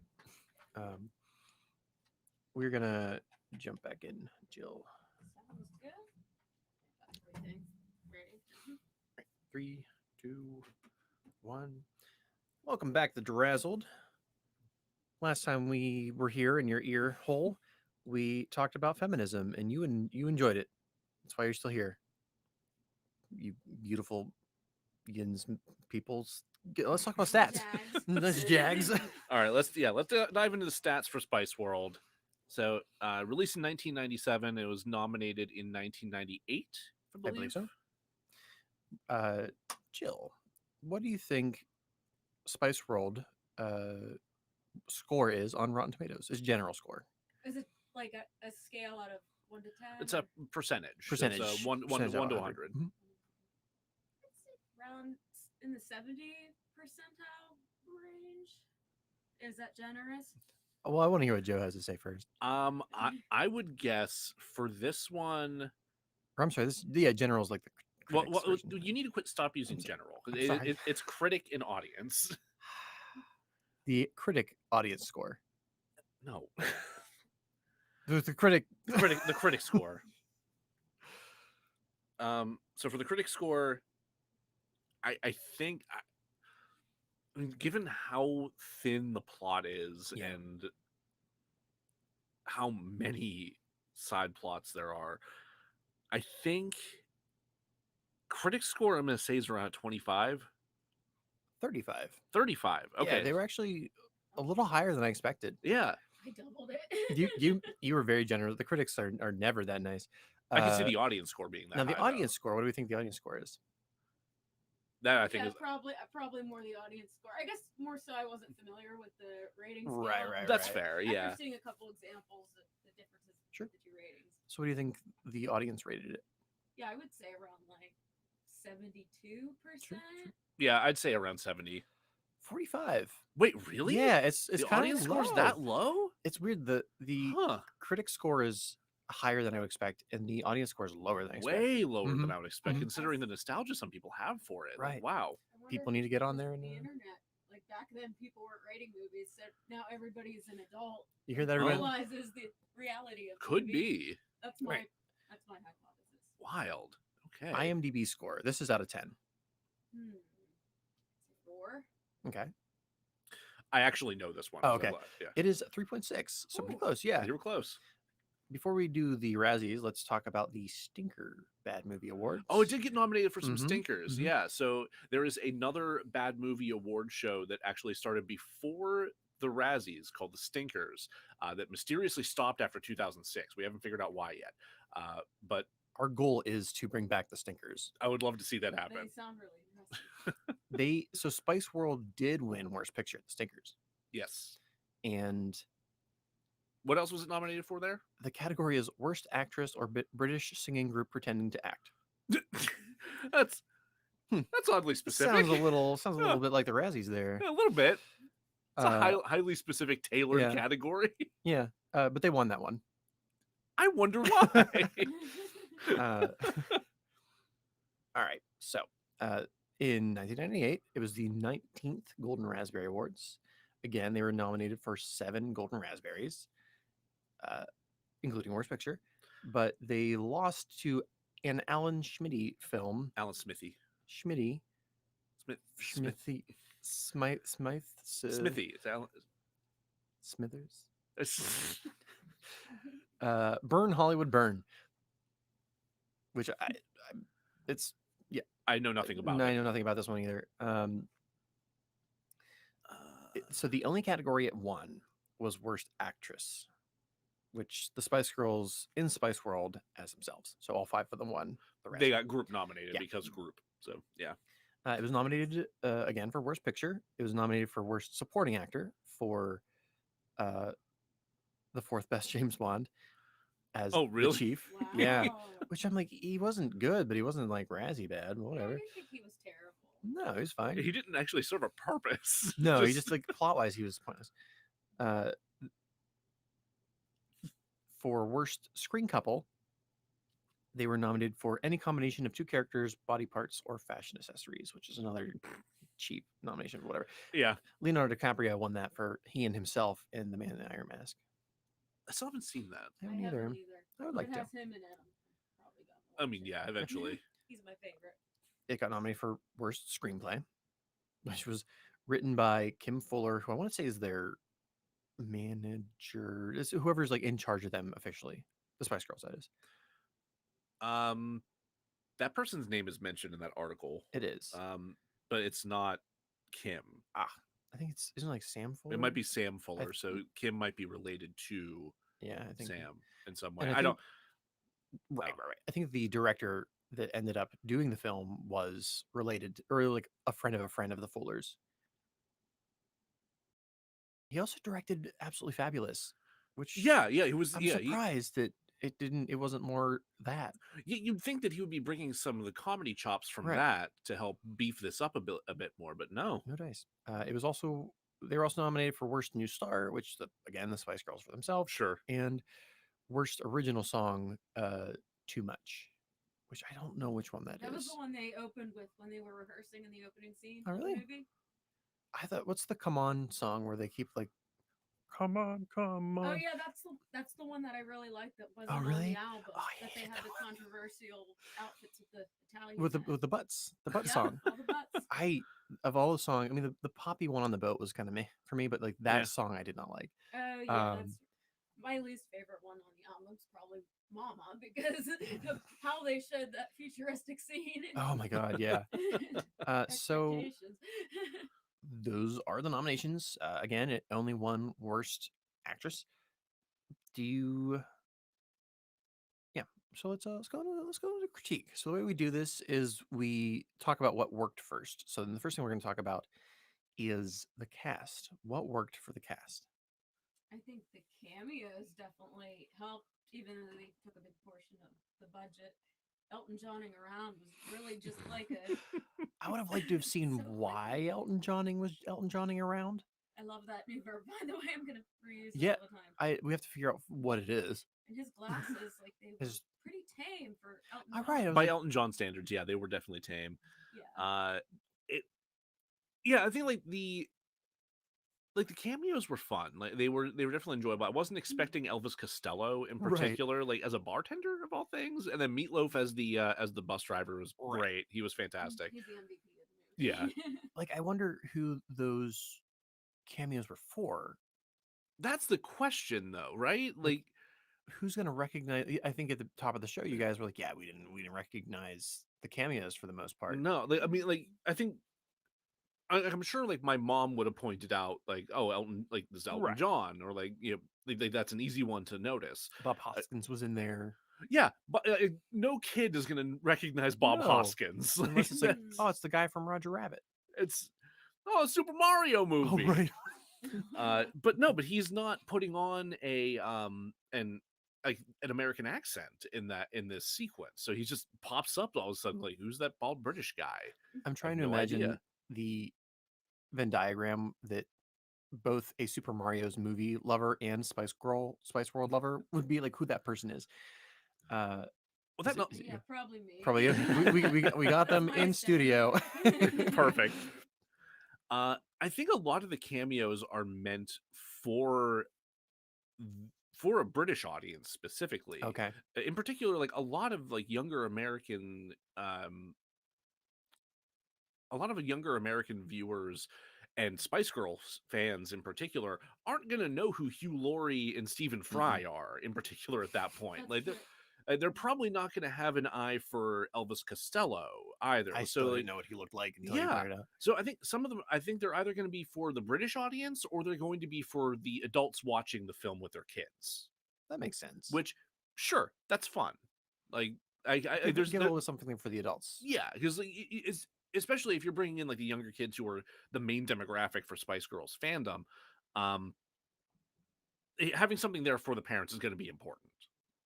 Oh, absolutely. So they're not sitting there bored and it's relatable to them. I Oh, remember yeah. not knowing Elton John when I was younger, but then watching it as an adult, I'm like, oh, I know who that is. Sure, yeah, he stands out like a sore thumb immediately. Mhm. Just I've mixed feelings about Richard E. Grant's performance. yeah, there are times where he's solid, and there are times where he's just like, you're going too over the Yeah. top for me. Like some of he's- his reactions are just like not relatable at all. They're like utterly cartoonish to it like, in some points. the whole movie's kind of like that, where I'm like, what tone are we trying to strike here? Because at times it's like, okay, this is just like I watched Hard Day's Night before writing the script because I wanted to see just how much they took from Hard Day's Night. And they kind of took like the playful tone, but then Spice World goes really big sometimes, like bringing in aliens. That was a Like, lot of special effects. I'm just like, budget, I'm sure. At the it time, could they have didn't been. have the We did technology. talk a little bit about this where the budget was 25 million, which is not that much for a major motion picture. And I'm like, where did the money go? And we read a bunch of articles, we couldn't find it. The only thing that came up was it was an interview with Richard E. Grant like a couple of years ago, Uh-huh. where he's like, the girls were great, they were really fun to work with. They after like the first week of filming, they asked them to get rid of the other trailers because they all were just sharing one. And he was like, well, I'm not getting rid of mine because it's the biggest one I've ever had. Oh, so Yeah. that's where some of the money went, was to backstage amenities and I think- trailers and I think such. so. Okay, interesting. Does make sense. Because a lot of the sets that weren't, I think, found sets, right? So you have the actual concert halls, the rehearsal hall, Right. I think look really nice. But say uh, the office of Daily Event looked terrible. Oh yeah. It looked like a condo. It looked like a condo. I'm Yeah. like, did you guys not have set You know, decorators? like a bad condo. Yeah. Um, A condo that they could make it rain in. right, right. Now the set design on the bus, that The worked. bus was great, That yeah. was fun. That was very enjoyable. They had their own, each one had their Little individual pocket, area yeah. for their personality and Yeah. style. It was great. Yeah, So- that was a good bit of set design fun. I like that. Before we go too far into that, are there any other cast members that worked? The girls themselves, I'm not sure of because they really. Damien. Oh, Yes. oh my God, Yeah, yeah. Damien was Riff-Raff. fantastic. Just How could I forget? yeah, Richard Damien. O'Brien played that up so well. Yeah, Meatloaf and Richard O'Brien. Meatloaf, I think they could have done a little bit more with. Especially he seemed into it. Yeah, Like, he seemed into it. he definitely, you could tell he's putting effort into that performance. I think they could have done more with him. But This was- He When said was- drive the bus like a bat out of hell. So had that Yeah. little just antidote there. when did Fight Club come out? It would have been around the same time. I don't know if it was God, before or Fight after Club, though, that's a good question. because You can't talk about that. Nice. because I wonder if they just didn't know his acting ability yet. Oh, Fight Club was 99. Okay, so it was later. not yet. Okay. Yeah. So he followed up his breakout role as Dennis in Spice World with with Bob Bob. and Fight Club. whew, What about their manager? What was his name? Clifford. Clifford. Yes. When I was a child, I thought that he was a villain, but really he just He wanted has them his to do villainous their moments. job. Yeah, Kind it, of an ass. well, like as an adult who's worked in like various forms of entertainment, I'm like, yeah, if the girls didn't show up the day of, backstage would be chaos. Yeah. Oh yeah. No, people would be losing their minds. Yeah. Not just a manager, like No, The everybody. whole- yeah. It's like he took the brunt of all the pressure, Right. and like nobody else was stressed out about. They were just talking about pitching this movie, Right. Also, simultaneously. like, why are you Yeah. guys here? This is not the time. Yeah, this is you are intruding on a really stressful situation here. What are you doing? It's like do or die. Like it's You one have of these moments. writers in one ear and you have the doc crew in the other, and this guy's just like, well, maybe I'll end it. Like So, one extreme Maybe to the today's the next. day to hang myself. Which, Just- with all that in mind, I'm like, okay, this makes a little bit more sense. Anyway, let's move on to the story. What worked for you for the story besides Stephen Fry's being a judge part, which was fantastic? Brilliant, absolutely. Mwah. I think the cutaway bits actually were some of my favorite bits. Like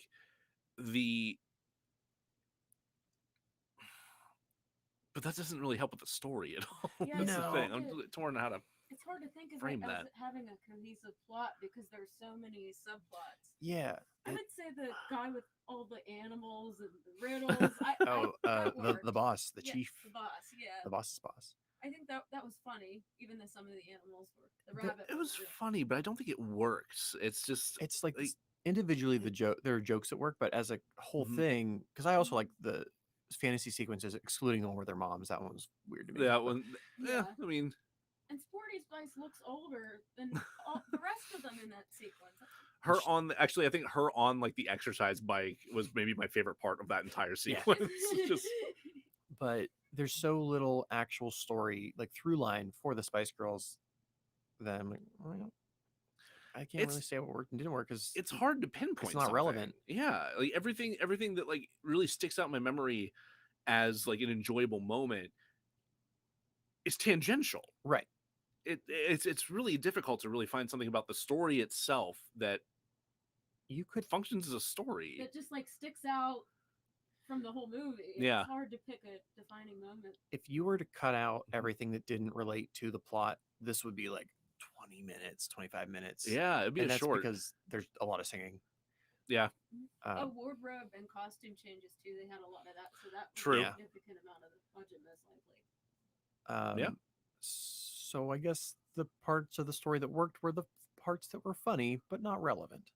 yeah. I think that's the best way I can think to Yeah. put it. The aliens worked. I remember before we did the rewatch. That's what I distinctly remembered out of the whole movie. Maybe that was That is it. the one thing that stuck with you since childhood. So yeah, Yeah. that's it's got to have done something. I just can't get over the fact that Posh called an extraterrestrial fat. Oh yeah, that would. I I'm like, forgot about that. Yeah, she signs his tummy, and then he's like, "Oh, you're so fat." I'm like, Posh, that would not the not fly. time. Yeah, that would not fly today. well, even just it's probably not the first thing you want to say to an alien who's from another planet. You Just don't know which powers Yeah. they possess, or That- if they can harm you don't know But how it's they're also- They you don't use know the how they're going to language. respond to that. although it could be, maybe it's a compliment. Maybe they see that as anyway. We'll never know, and the sequel's not coming. Themes? Is there a theme? We always struggle with this one because there's Girl British- power. British humor. Right. It's It's very Britishness. British. Britishness. I think it It succeeds is. in its Britishness. It actually, yeah, it leans into being British really hard, which, bravo. I Right. think that actually is very appropriate. Just consider just if you consider the movie a distillation of and a piss taking of them, right. then like sure, yeah, that's fun. I'm glad they did that. Because it would have been very uncomfortable to have actual Arlie Ermy come in and be the dance instructor, as much as I now want to see that. Can you imagine him teaching dance moves? No, but also yes. Actually, it almost I'll get reminds me of what I feel like his character. If they were to do a sequel to Saving Silverman, I think that's what his character in that would have done. I will nod because I'm not familiar with that film. Okay, that's fair. It's been a long time since I've seen it. Either way, we're gonna need a Ouija board. Oh, yeah. That's also true. Rest in peace. Ugh. He and Meatloaf are dancing in the afterworld. Now I'll just say. that is a image I will cherish for the rest of my life. Right there. I assume he's still wearing the drill sergeant. But he hat. has to. It's just stapled to his head. It's a part of him. Oh God, that's flesh. Oh no! God, I hate it. Okay, so this will be a little easier. Oh, I guess the production. What doesn't work for, or what did work for the production rather? We talked a little bit about the sets. Some of the sets are Yeah, cool. the set The bus designs is Some of cool. some of the sets are cool. Yeah, the bus is great. I love that scene Um, where the bus jumps the bridge. Yeah, as a Matchbox car. the gag. Yeah, the visual gag of the toy car going over the toy Yeah. drawbridge is stellar. Yeah. Absolutely That fantastic. saves some of the That's budget. absolutely saved some of the budget. Had to. That had to have been a meeting where they're like, we spent so much money on the trailers. I know that you had your heart set on actually jumping this double decker over a closing or an like an open drawbridge, but buddy, we just can't. They couldn't even afford an actual model of the bridge. It's paper. Yeah, It's paper. It's It's, not even paper. like It's not consistency at all No. because it's like Elton John and then a fake card. like how much did Elton cost? a pretty penny, I'm sure, Yeah. but especially if they're. Because I hadn't really thought about this before, but if you're putting a whole lot of money into like having individual trailers for all of the girls, Yeah. and then imagine what like you think about what like a rock star's rider for backstage looks like. Right, Imagine right. what it's going to look like now. Whenever you have Meatloaf for most of the production, you have the entirety of the Spice Girls for every scene. You have No, they did share their trailer after they the did first week. share their trailer after the first week. Richard didn't. He wasn't sharing. No, absolutely not. Just What do you think the most expensive? I mean, I think Elton was probably obviously the most expensive. Who Elton was the had- least expensive? least All the extras, expensive. too, like for the concert scenes. Oh, I mean, of the cameos. Oh, they can't. Elton, Sir Elton. No, Elton I think would have been the most expensive. Yeah. Yeah, no. Who's the least expensive? Least expensive, I think. Maybe Elvis Costello. I was thinking either him or Bob Hoskins, Hoskins. Okay, no. Oh just because he literally is No. a single camera setup. no. No? It's either Fry or Laurie. Why? Oh, because they're just like TV stars and all. They're just TV stars at that point. Yeah, Right. they're just British TV You comedians. know what? Probably Laurie. I think. Even Well, though 'cause at that point they were probably best known for a bit of Fry and Laurie, I think. Like that didn't even was occur to me. yeah. Because he didn't come over to the United States till what? 101 Dalmatians, the live action one. It might have been before that, but I'm not 100% Okay. sure. But yeah, at this point, I think they were probably the cheapest. You're right. Yeah. I definitely think Bob Hoskins spent the least amount of time on set, though. The single camera set up. Still bet that he was more than Probably. either Fry or Laurie at that point. Because that was when he was a little better known too. Oh yeah, yeah. No, he's got a lot. R.I.P. Also R.I.P. So many God people damn it. from this movie. Damn. Alan Cumming, he played a decent role. I would say Yeah. he goes beyond cameo to Yeah, having like he actually is a part of the literal role. He had a character. Yeah, he's in so much of the movie. Like I think his character doesn't serve a great purpose, but No. like he's there consistently. He has a lot of lines. I would definitely consider him more than just a I cameo. remember that microphone they were carrying around. Yep. I thought it was a moth when I was a kid. So I have a theory as to why Alan Cumming is even there. So they've said that A Hard Day's Night, the Beatles movie, A Hard Day's Night, was the inspiration, and it is shot as though there's a doc crew following the Beatles around. Oh, okay. They don't have like an Alan Cumming type of person talking into it, but it's clear that like this is a camera that's following the Beatles around, and I wonder if they're like this is our nod to that. So yeah, so he's kind of trying to make the Hard Day's Night version of the Spice Right, Girls which honestly movie. I prefer to have watched. Yeah. Who in the cast did not work? Ooh. The mother with the baby. I just Oh, the pregnant woman. I don't know. I think the actress was fine. I think She's- the character is more the Yeah, issue there. yeah, So I think that's she more of did. a writing issue. Yeah, it was just a lack of plot. It was just kind of a subplot. Yeah, her acting was fine. It was just Like unnecessary. she's thrown in there at the very beginning to like introduce her own presence and to make them godmothers, and then just does not come back again really. No. I mean, I guess she pops up at a couple of points, doesn't she? She pops up briefly at the interview that they're doing at that luncheon, and then just kind of like nervously leaves after they're like not paying Oh, yeah, attention to she her got anymore. Nervous. Yeah, but then she just literally disappears until she's ready to give birth on the dance floor. Right, to be a That's plot And then- device. Yeah. And she just steals all the attention. just So I don't think there's an actor in this movie that I would point to and say you sucked. There's a lot of people I would point to and say your character is not necessary. Mhm. Like I don't think Richard E. Grant did a bad job, or I don't even think the Spice Girls did a bad job. Especially necessarily, for no. not having like as much experience. with Right, acting. sure, They sure. Probably were just early 20s taking on for this big multi-million-dollar project. Yeah. And we're along for the ride. So I'm gonna say there wasn't an awful actor. I'm just That's rare. We usually have one person Yeah, at least that there's, we like, can point to really- and be like, "This was a problem." yeah. The girls, they all did fine. yeah, I would say so.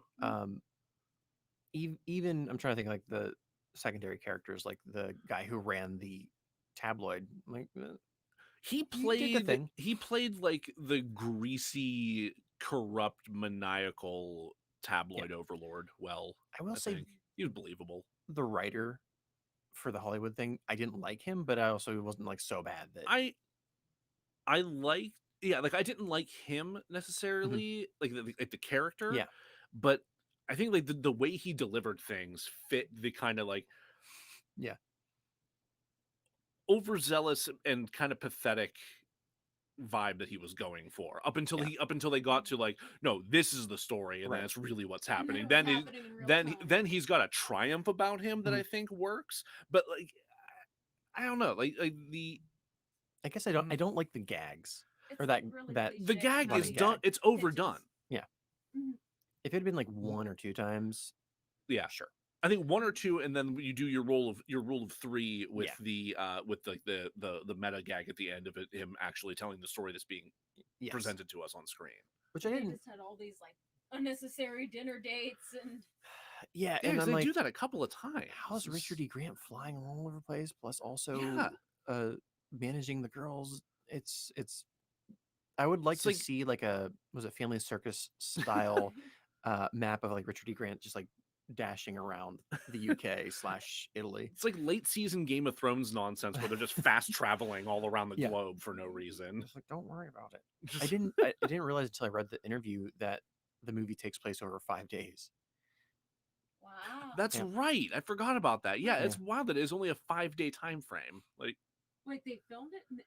no, No, the, no, no, no. no, the like the storyline is 5 days. Oh, that makes sense. Yeah, Yeah, Uh, they traveled so many places. a for filming, lot. And then couldn't even sleep. They had to go to this like Nope. training boot camp. and then- There's definitely some drugs involved. Oh, there had to have been. I'll tell you later, but I did look up how long it would take the drive from London to Milan.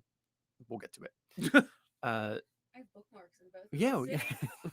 I have to brag about that. That- Nice. that is pretty I cool. like that. I mean, Italy. Come on, it's like That's pretty sweet, Renaissance. actually. It's like reverse. Like, but I am Italian. I just Yeah, live here. they have to have one. There. Were there any themes that didn't work? Girl power. I that just how that aged. Just And it did kind of clank every time Ginger was like, "Girl power."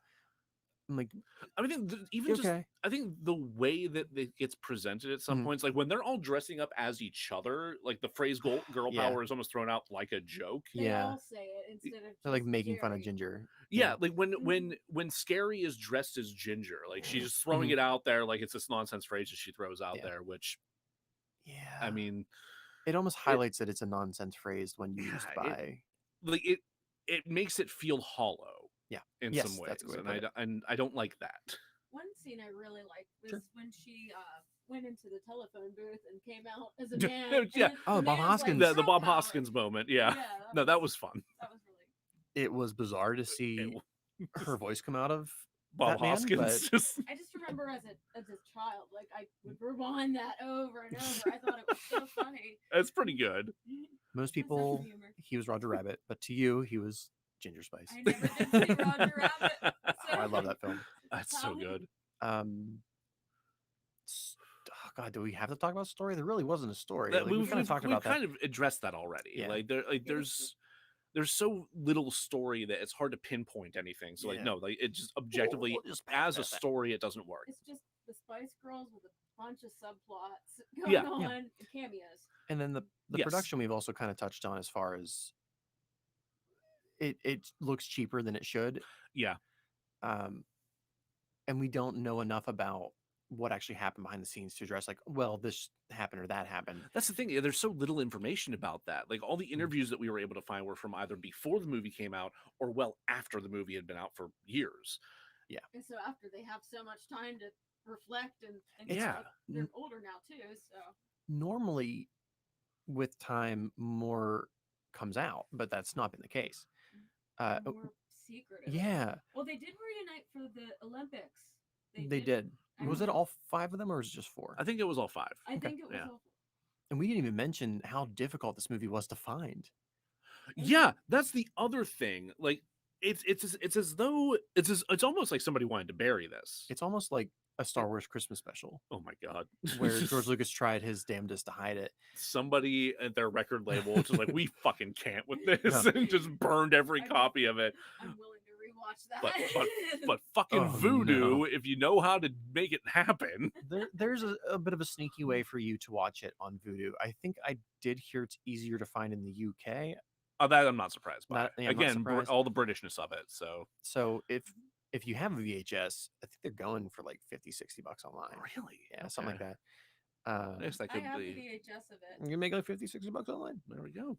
It's in my shed somewhere, but I'll find it. Yeah, I have to collector's won- item now for real. I have to wonder if like if you have a VPN, if you can like reset your location I to wonder. the UK, if you'd be able to stream it through something more conventional that way. I bet. But Of all the movies we've covered, this has been the one that was the hardest to find. That is Yeah. interesting. Yeah, like we had no trouble at all finding fucking Saving Christmas, I but thought it was gonna be a this pain in the ass. yeah, and this was just To the point where like we had our watch along scheduled, and I didn't even bother really looking it up prior because I'm like, oh, of course it's gonna be it's everywhere. yeah, like the night before we almost like pivoted to a different movie. Yeah, we Right. almost were going to.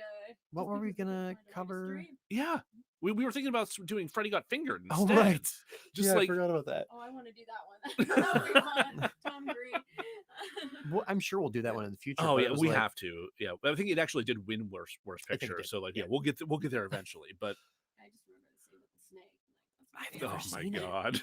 I've never seen Freddy Got Fingered. and you've never No. seen Spice World previously. No, You I- should watch some movies. There are so many just absolutely terrible movies that Jack has not seen, and this podcast is changing that for him objectively. It's that, It's and in a just- weird way, I'm coming to realize that especially '90s films, that's a weak spot in Yeah. my knowledge. Yeah. I think mostly during the '90s, I was watching just like rewatching Indiana Jones and Star Wars Oh, over I and love- over and over again. Raiders of the Lost Ark. Yeah. Like my favorite scene was at the end when they opened the Ark and all the All- special effects make all the Nazis' faces melt. That's And- great. I know, happy ending. And they're like- I love it. What I love is that the script said something like, and then the bad things happened, and Is that ILM was like, sure does. Wait, is that really all it says? Just bad it's, things it's happen? something it's really vague. Yeah, very, very broad. And ILM was like, you want to give your kids nightmares and trauma? No problem. Let's go. Well, that with all that in mind, do we think Spice World either deserves the accolade singular or lack thereof? I think I would need to see Burn Hollywood Burn Yes. to be able to compare, I think, just given that one worst picture. But yeah, I think it does deserve the nominations. I think it deserves the things that it did manage to win. I do as well. I feel like I'll have more information once I read that book that's coming Yeah, out in yeah. August. Very highly anticipated. Right? Yeah, I don't think we've actually mentioned that on No. Mike yet. What? Yeah, is it Mel C? Yeah, Mel C. And in the fall, she's going to be releasing a memoir, and Mhm. apparently she's going to reveal. Well, kind of I'm this- hoping hopefully. that she reveals who bullied her. Hmm. 'Cause Yeah, she said I- in interviews that she was bullied. She didn't reveal who it was, and that they've since made up. Well, that's good. At least they made up. So she might not. I did forget to say that when Rolling Stone was speaking to their original managers, the original manager were like, "Oh yeah, she was hands down the most talented." Yeah. Oh yeah. that's And broad. like watching it, you're like, "Oh yeah, like if anybody should have had a solo career, it was her." Yeah, her over Jerry Halliwell. Right. 'Cause she could hit those notes and. She She's got great. pipes on her. Yeah. Like apparently, like the large consensus was that the Mells were the best singers in the group. That's Okay. true. Mhm. Yeah, I don't Um, know a lot about like which songs Victoria sang. I mean, they all had like different parts of Mhm. different songs, but like outside of the Spice Girls, I don't think she had any kind of solo career. And it was hard to understand who was singing what. when I was Right. growing- 'cause it was before YouTube. We couldn't watch music videos. I think Posh talks about how strange it was when Ginger quit abruptly, which I think was agreeable. Like she had justification, but like Victoria was then given her lines to sing, and she's like, "That felt really weird." Anyway, so we're gonna take a little break, and when we come back, we're going to make Spice World even better. Hell yeah. All right, take a little break. That was fairly short. That was pretty For, quick. Yeah, that um, was pretty quick and snappy. I like that. I don't need to. I do need to plug in my laptop, but I don't need to go to the bathroom or anything. How are you feeling, And I'm Jill? glad you Oh, good. finally. Hell yeah. Has shut it been the fuck going up. well so far? Yeah, I think so. I'm good. This is my first time with a microphone. And I'm gonna get up. Okay. I'm going to stand now. I'm gonna take my Oh, headphones yeah, off. take headphones off. Prepare your ears. Thank you for the warning. Yeah. That's really weird because that hasn't happened before, right? It didn't happen that time either. just That charger. Oh, this is the one that you wanted to. You know what's really, really fucking weird is I woke up this morning and I had the previous bookmark I bought from you like in my hand. Oh, that's funny. Like I had fallen asleep with it, probably like reading a book, fell asleep with it, and then like somehow found it in the night, and I was like, "The fuck is That's that?" funny. I'm like, "What? That is a weird texture to wake up to." All right, I just need to. I've lost a couple before and like, found them at my couch cushions later. I'll leave it out here. Oh yeah, this is an example of one that like froze in a little bit when the molds get older. Like you can still use it. Oh, I can. Oh, so I see what you mean. So like, there's kind of a dip in the middle there between the edges. Okay. Versus like this one was made with a newer mold, so it's more even. It's more uniform. Yeah. So once molds get like that, that's when I discontinue use of them. This is just resin. Yep. Nice. And then I use like pigments and glitter. And sometimes like this one, I put in like a rub-on transfer. I get this just Dollar Tree, and it works. Very cool. But for original designs, like I'll put my like initials in. But I use my Nice. treasure, are you? this stuff. Like I'm not gonna put my initials because somebody else made that. Oh, sure. I didn't mention it. Do I have eyes on laptop charger? I have no idea. That's really weird. I have a memo bag, but I did not.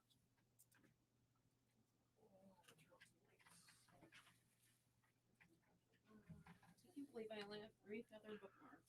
Like I used to have 10, but they've been hit seller. I imagine they would be popular.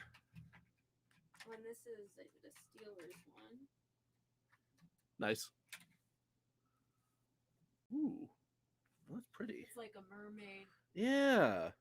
I have one like I. I like the regular. The gold leaf flake is a very nice touch. I like it's. I mix in the colors and I pour them in first, and then I let that first layer sit, and then I put in a layer of gold leaf. Excellent. But that's one of the ones I put my initial on because it's my original design. Oh, this is your initial right here. Yep. Nice. That's And really it's cool. like the lava lamp style. Mhm. And I pioneered it. Like I was the first person to do it. So. Damn. Okay. Very cool.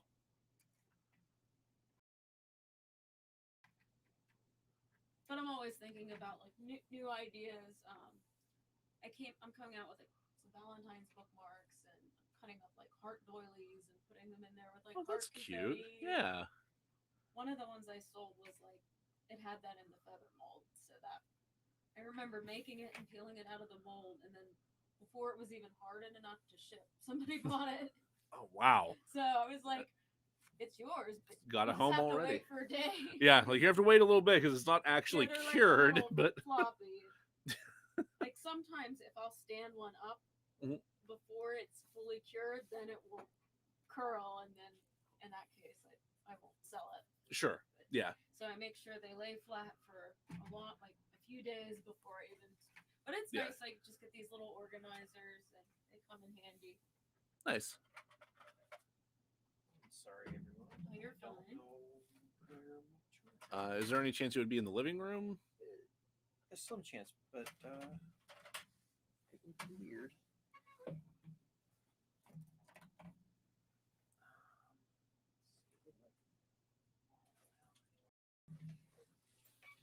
How much life do I have in this? Left in this.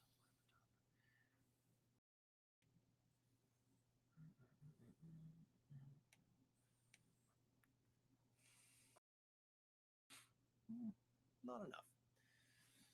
What's your percentage at? I have 40 minutes left. Mm.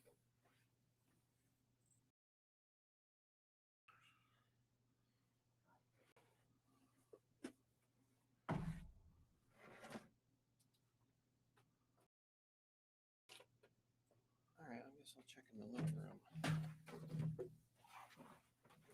smell that everywhere. Oh, it could possibly be. I just didn't know because I was. Yeah, I mean, I have no idea. Is it just like the charger for the? Yeah, it's just a laptop? regular little laptop charger.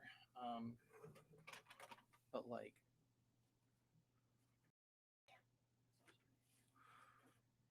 not that. I remember unplugging it from the kitchen, like not even going into the kitchen to unplug it, rolling it up. I really thought I put it in my bag. I'll check for you. Third time.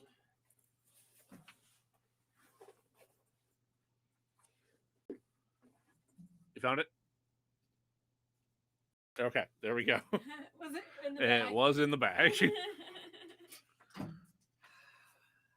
Oh, I'm so happy that those custom molds. I'm ordering them now. She Okay. just listed a custom for me, like the ones with the sobriety times on them. Oh, that's awesome. I'm doing one that says 1 year sober and 2 years sober. Cool. So that will be, reading has helped a lot of people. Yeah, absolutely. That makes sense. All right. A little extra cable to deal with this time, but that's okay. Get the dee.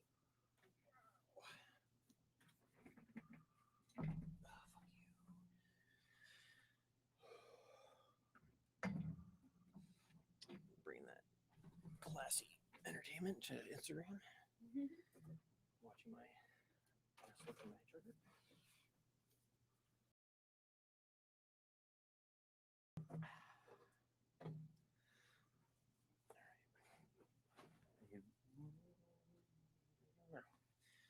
I will be ready in 2 minutes. Oh, you're fine.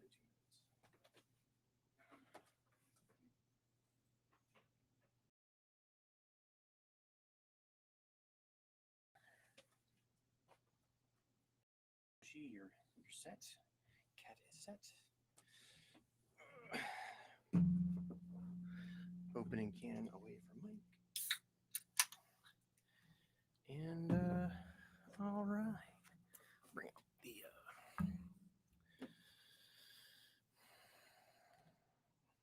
Oh, this is my Nickelback bookmark. Nickel. Look at this photograph. When I posted the picture of it, I put that song in the background. Fantastic.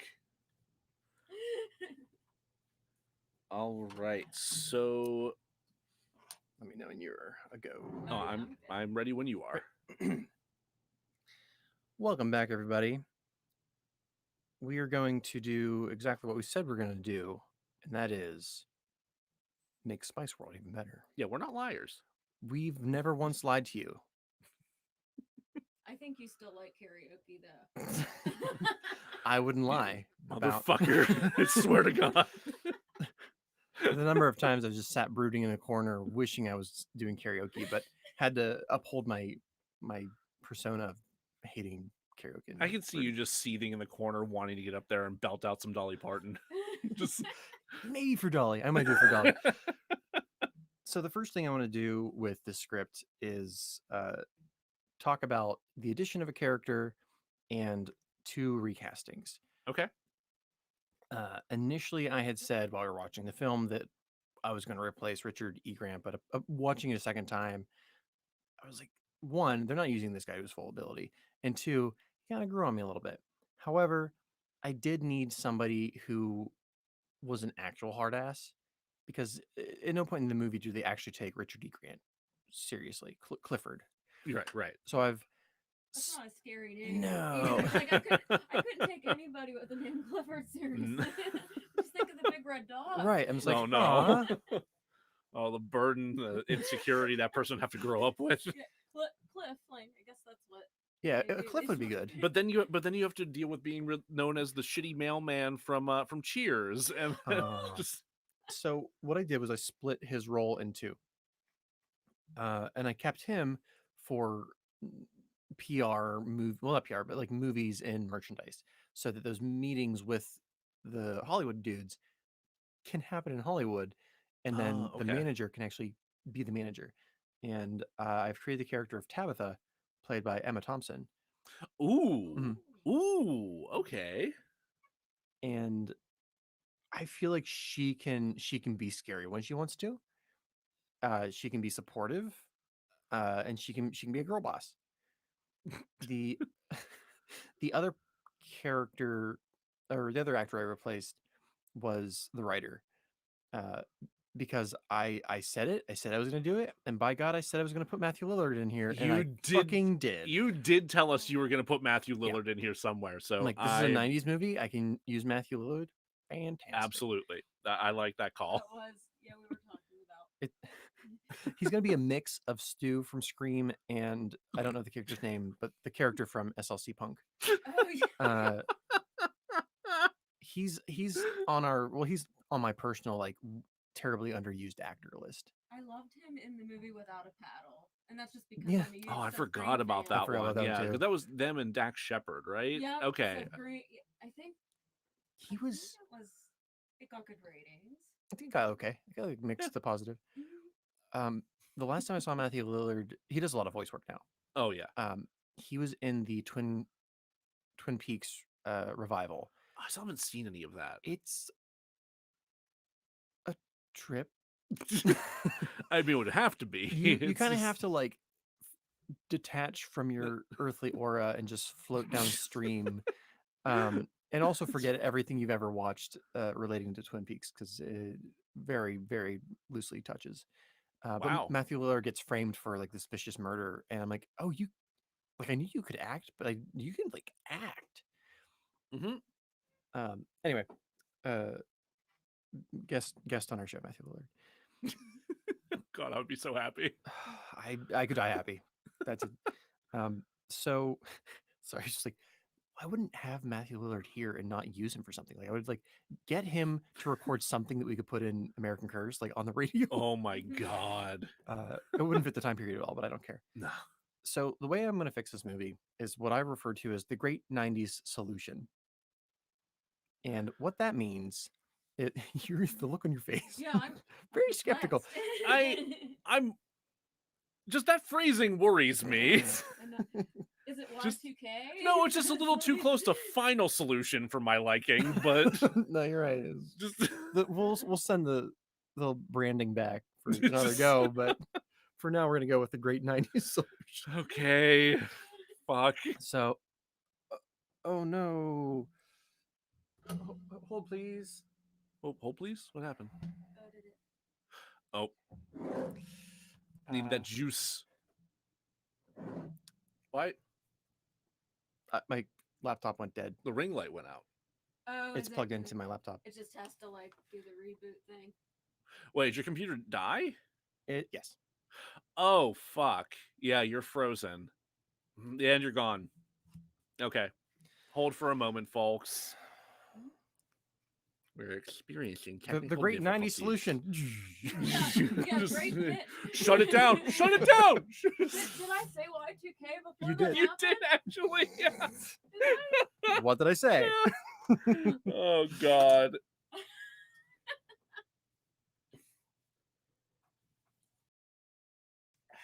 Just gonna promote these lovely bookmarks. That was like great. These are That's some of great Phil's, timing though. The way. gorgeous Like, handmade I couldn't I have feel written better like- timing I for feel that. Like you should keep that in just Well, to show. So there is I'm going to take it out of the actual episode, but I am putting together a like BTS. I'm putting together like a BTS. I'm putting together like like a deleted scenes reel for the Oh, season that nice. we'll It- put out later on. Yeah, that would be. and it's gonna be on the YouTube. It will be on the YouTube. Yes. Yes, please restore all pages. Fuck me. All right, lights. Y2K. Oh, there we go. There we go. Warm- There's that. warm lighting. All right, charging. Sound would be all cool, yeah. Yeah, I mean that's the nice thing is everyone can still hear you since all of the Fantastic. audio is running through this. But Oh, you can start singing karaoke. And Oh, good. without all the pressure. just off-screen karaoke. That's our technical difficulties. Music. Karaoke for shy guys. Just Jack struggling his way through the girl from Ipanema. Just After these messages, we'll be right back. Oh, God. Why am I not on the screen yet? Oh, maybe it'll take a second to load me. It did last time. You're not. The post can see you. Oh, can you add me, Joe, in the Melon app? Yep, there you are. Fantastic. Mute yourself. Fuck. Muted. okay. Thank you. That was hell in my I ears. can only imagine. Make the words bigger again for my old person eyes. You millennial. All right, let's scroll back down. Holy shit.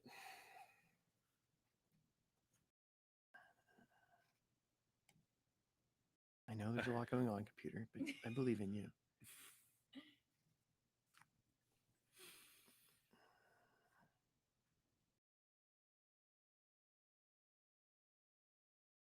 Can I offer you a nice glass of wine in this trying time? All right, I am back. I am ready. Okay. So, the great 90s solution. Here we go. I propose that we fire the entire crew on Spice World and replace them with the entire crew for the real world. Oh, solid plan. That is not very 90s. Huh. Mhm. Very, That's a extremely solution. 90s. I agree. That So we shoot it like an actual documentary, thus really pushing the Hard Day's Night reference. sure. We keep Alan Cumming as quote unquote director. Because apparently there's a problem with budget, we partner with MTV Entertainment Studios, who is either prepping or has just released Beavis and Butthead. Oh, Beavis and also Butthead had been from out for a while Okay. at that point. Sorry, the movie. Oh, the movie. Oh. But they're still desperate because they released Joe's Apartment and it didn't go super well. It didn't Oh, go I super well. remember No. Did you guys do that one yet? We've We've not done Joe's Apartment. I would That's actually be excited to do that That's one. one of my favorite movies. I don't think I've ever seen it. I've seen they used to run the ad on the back of comic books. Beavis and Butthead Do America was 1996. Okay, so they just Yeah, was for just sure. So just they're followed feeling up. good. They're feeling good. about They're Beavis and trying. Butthead. They're willing to take another swing. Yeah, yeah. So Beavis and Butthead got their Joe's Apartment jitters out. Right, and right. They're willing to take a risk on Interesting. Spice World. And then we are going to. I do want to keep it as British as possible. Oh yeah. Oh wait, Joe's Apartment was also 1996. Really? Yeah. Man, Oh man, so Hell of a they year. I were wonder what the budget for that one was. $6 and a Twinkie. We're going to bring in / steal the improv cast from Whose Line Is It Anyway, the British version, as script doctors, and they are required to have 2 members on set at all times, and their job is to take the girls, their humor, and I'm trying to think of Punch something. it up. Thank you. I Spice really, it up. Damn it, Spice It Up was right there. Shit. I was trying not to say that. So that's what I would do for the production. Okay. And kind of a mix between doc style, like real world stuff. I don't want to have the confessional booth. It would kind of ring a little too weird for this movie. Yeah. Oh, yeah, be too Um, redundant. Yeah. So let's get into the actual script. I like the opening that we have in the movie, the original movie, where it's kind of like these 70s vibes, silhouettes of the girls dancing. Right. I want to push the Bond aspect of it. So bring in like more Bond aspects, but if it was like a Bond intro with a acid trip put on top. Okay. So like not quite Austin Powers. Correct. Okay. It takes itself a little bit more serious than Austin Powers. So at all seriously. Yes. Just- Yes. Okay. When did the first Austin Powers come out? 99, I want to Okay. say. So after the credits, we cut to Nicola on the toilet in a public restroom. We can hear the booming concert in the background. She's trying to pull herself together. She is extremely pregnant. She dabs her eyes, tears away from her eyes, and exits the stall. A wedding ring is left on the toilet paper dispenser. Oh. Nicola emerges from the bathroom to see the documentary crew has waited for her. This is where like we go into the doc style. Okay. Less than thrilled, Nicola says, "Oh, you waited for me." Alan Cumming explains, "Of course they would. She's the Spice Girl's best friend, the one that quit to choose a humble life of non-spicery." Oh, we're making her the 6th one. Oh. Okay. Mhm. Interesting. And like quasi our surrogate into the world, but she doesn't follow them all the time. Sure. Well, Uh, I mean, she's got a baby on the way. she's- Tied down now. We follow Nicola and the crew back into the concert just in time to see the finale of the show. So we get like the big Spice Girl number where they're introduced. Post show, we still see it's more of a caravan of Spice Girl peoples, which would be more how it would actually be in real life anyway. Yeah. Going backstage, Elton John is then accosted by the girls, Nicola, the doc team, everyone. Originally, I was going to have him. I couldn't think of a way to make it work in like a shortened version, where he just is there because he likes to do backstage work. Like he just is fucking with the fly system. I bet they paid him per second. Yeah, they probably did pay it for a second. Like it's how He pulls out an IATSE card. yeah And just... yeah. Man, that's two IATSE references. Back I to back. know, yeah. Lost entirely.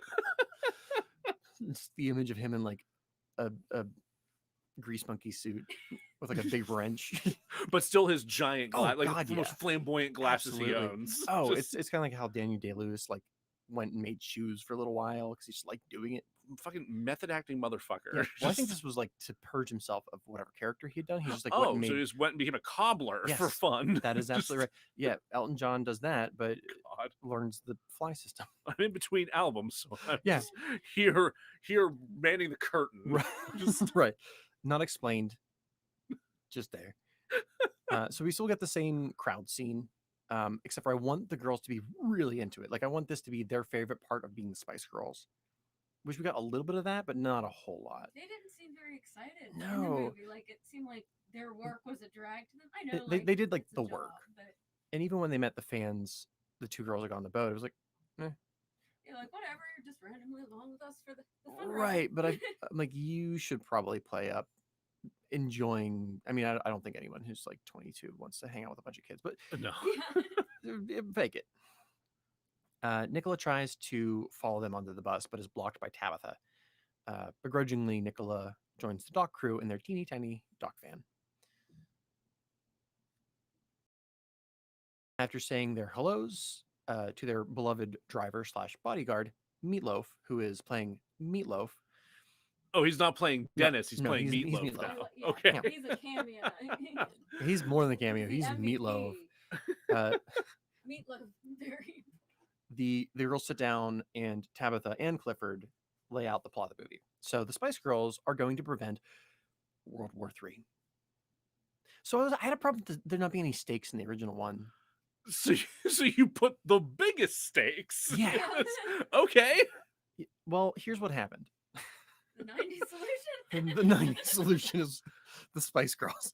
I was looking through like bands who made movies and like the titles, and I was curious. Sure. And there's something like Kiss Saves Christmas, There is Kiss Saves Christmas is a fucking thing. which I Yeah. always thought was a joke, but apparently is not. Apparently it actually They exists. no, that's a real thing. I knew they had comic books, but so that'll be something I watched in my life. There's a lot of questionable Kiss media out there. That is true. Just- Oh God, do you remember when Gene Simmons had his own show, like a live action, like We Follow Gene? I think Vaguely. it was called like Family Jewels or something like that. It was- Yeah. I heard of that. Yeah. Yeah, I've never watched it. And the only reason I watched it was because his daughter was smoking hot. Anyway, It was VH1, right? I think it I was. think you're right. I mean, amongst that whole era of VH1 reality celebrity Right, shows. Oh, I watched the Flavor Flav. what I was that, remember the Flavor of Surreal- Love. Surreal Life. Well, I was like, love that. What's more important than Saving Christmas? Reality. How about the world? Anyway, so you see, I also never want to hear you say Saving Christmas again. Just you just had your little Nam style Mhm. flashback of Satan Santa. of just Satan Santa and fucking what the director sliding into the presents. Oh, I God. was Tiny Tim when I was in high school.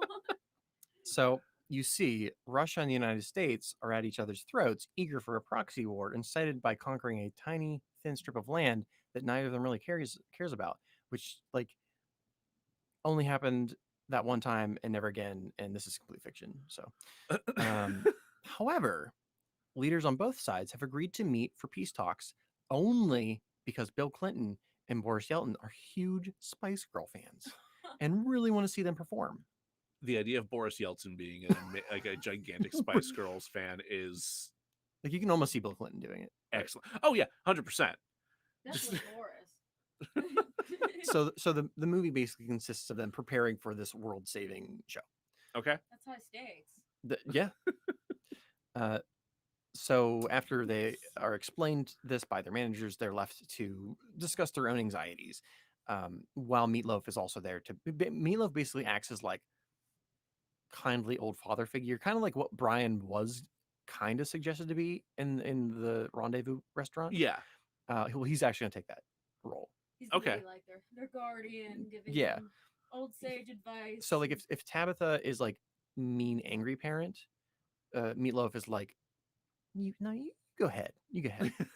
um, He's It- taking a shine to these girls. so yeah, he'll protect them at all costs. There we go. That's what he so said. they vent their anxieties in different ways. First, Ginger is sociopolitically aware and eager to see the people of definitely not Ukraine are not abused in this pissing contest between the two big powers. Scary suggests that Clinton and Yeltsin, Yeltsin. that was a typo, mud wrestle. She in the would. swamp? Yes, that in the swamp. she. Oh my god, she absolutely would suggest that. We forgot to mention that I think it was Ginger pinched Prince Charles's ass She did. She Yeah. absolutely. and then pinched. explained to him what a Prince Albert was. Yep. And apparently Stephen Fry was present for that conversation. That makes me Whole- so happy. Just a whole different story. Just What about the guards? Like those guards are vicious. They did not protect their ass. No.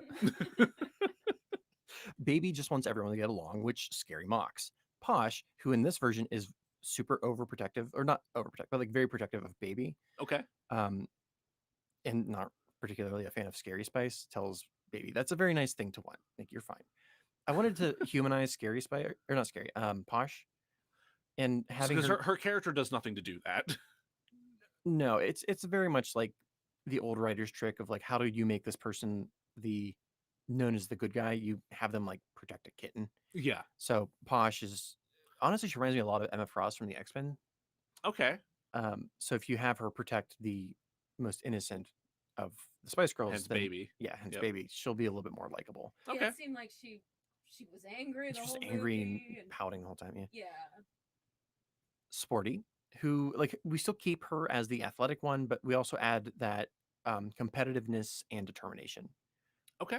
I agree with Which that. is great, and I forgot to use it at any other point in the script. So, but the scenes ends with the girls all agreeing, like, yeah, we're gonna put our all into this.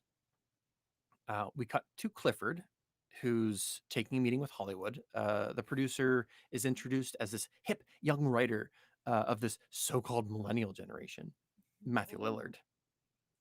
He is there to pitch Clifford on the Spice Girl movie. It's kind of a recurring gag where Matthew Lillard pitches famous movies. Then we cut away to like see the girls performing these famous movies. That like we all know is like, oh, that's like a Clockwork Orange. But Yeah. Oh God. The Spice Girls as Droogs. right, Oh, my that- God, that I be actually would entertaining. really like to see that. It'd be fun. I would definitely have that poster. Yeah. The third best James Bond represents MI6. I'll Hold never on. say. Wait. Third best. Uh-huh. So you've secretly recast Roger Moore? Possibly. I'm suddenly forgetting which James Bond is which. Hold on. Who are you replacing him with? Well, it's it's in your heart, Joe. Who do you think the third best James Bond is? I'm not stupid enough to say this on the internet. That's what this God is. damn it. Let's just see. Let's just see. Okay, okay. I want to go in blind. You know what? here. Yeah. At the end of the summary, I want you to guess who I have in mind for the third best James Oh, Bond. you don't actually name him at any point? No. You motherfucker. No. We already know that I think Roger Moore is the fourth, which I'm sure I'll get shit for. Probably. I'm shocked, honestly, Really? but And that is for all time, right? That's not like Mhm. just at 1998. Like that is including. Anyway, not important. just So he's an actual agent. He works for MI6, and he's putting pressure on Tabitha, like, don't fuck this up because it'll cause a world war. So Tabitha is way more stressed out in this one. again, stakes. Right.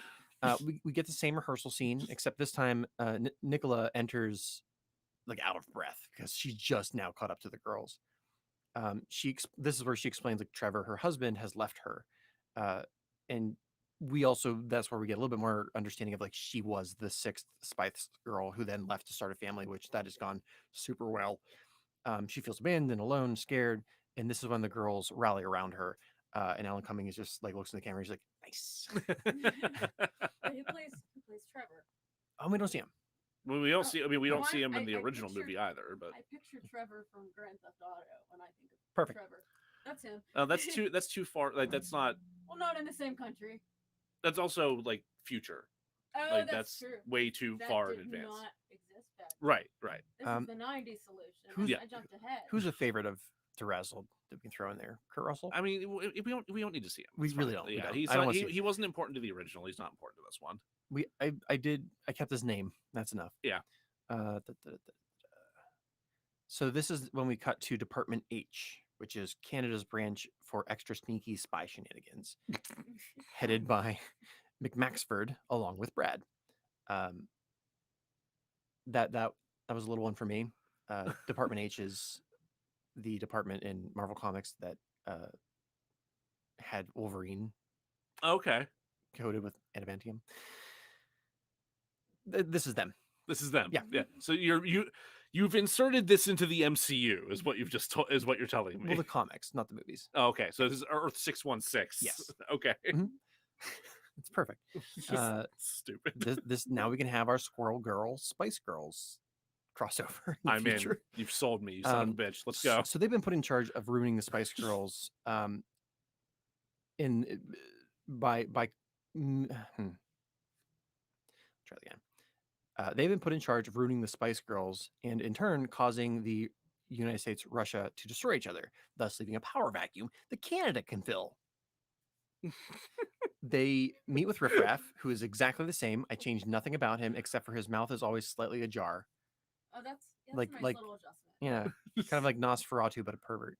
Don't make him too pervy. No. He needs to be It's lovable. it's still PG, Yes. but you're like something about that guy. I mean, It's uncomfortable. Yeah. I just want to know how he got out of the toilet. Like, that's been a mystery. My Vaseline. special effects. Just Vaseline. lots and lots of Lots of Vaseline. Ugh. We get another scene of Clifford suffering through pitches. I went with My Fair Lady, Evil Dead, and The Clockwork Orange. Okay. And then the last pitch leads into the Hercule Poirot bit. So transitions to that. Except for the girls are dressed as the other characters, Mhm. and then we transition for that into Baby Spice complaining about always being seen as a baby, and the girls in general just being upset that they are one dimensional. So we're using it more as like dramatizations that play into their interactions rather than them kind of playing up the idea into the into the cutaway. Yes. Yes. Yes. Yes. Okay. Um, That. that sounds good.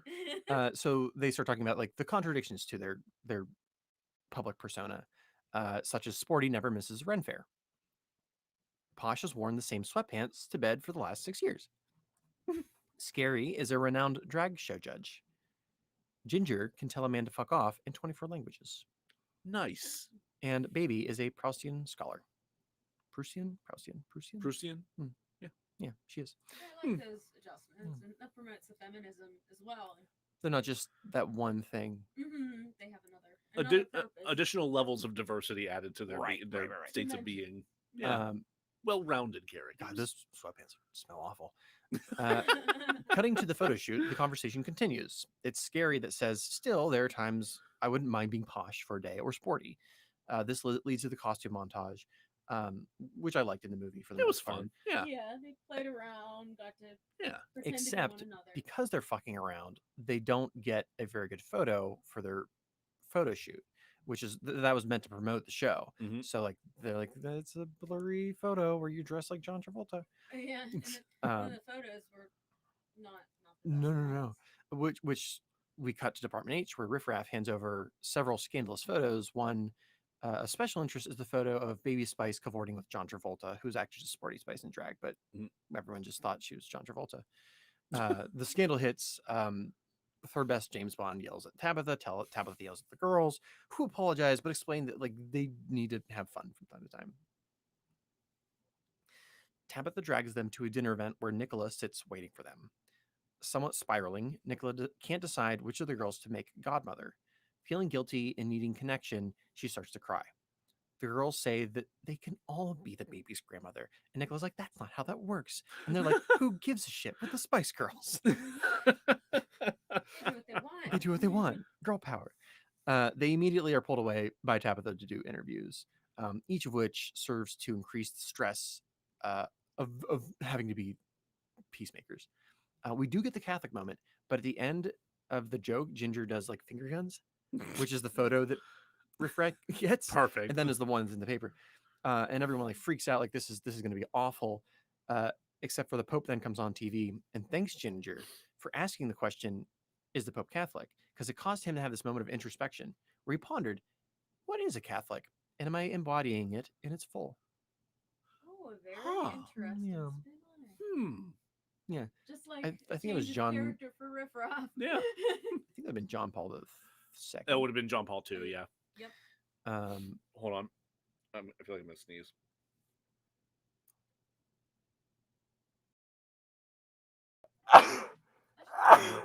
Ooh. Bless you. Oh, thank you. God, I hate that. Just two. When you feel one coming on, and then you just are expecting it. What's worse is when we feel them coming on and it never. Never Shows. happens. I mean, that is terrible as well. But Mm. good.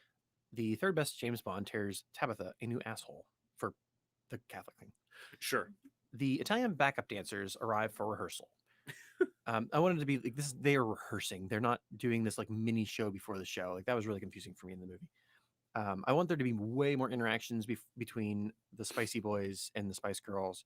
Like the interaction with Baby was great, and I think It was very good. And this is weird to say, but like the girls, what's the word I'm looking for? Treating these meaty boys like meat is hilarious. But then like Baby Spice treating him like this is a potential friend to friend with. More of that, please.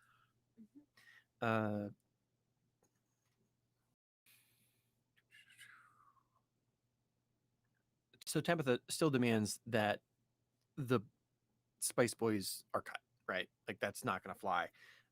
She's pissed, especially when he suggests the compromise of the ass cheeks, which is when she gets like a call from third best James Bond, who's like, no, Yeltsin's gonna love that.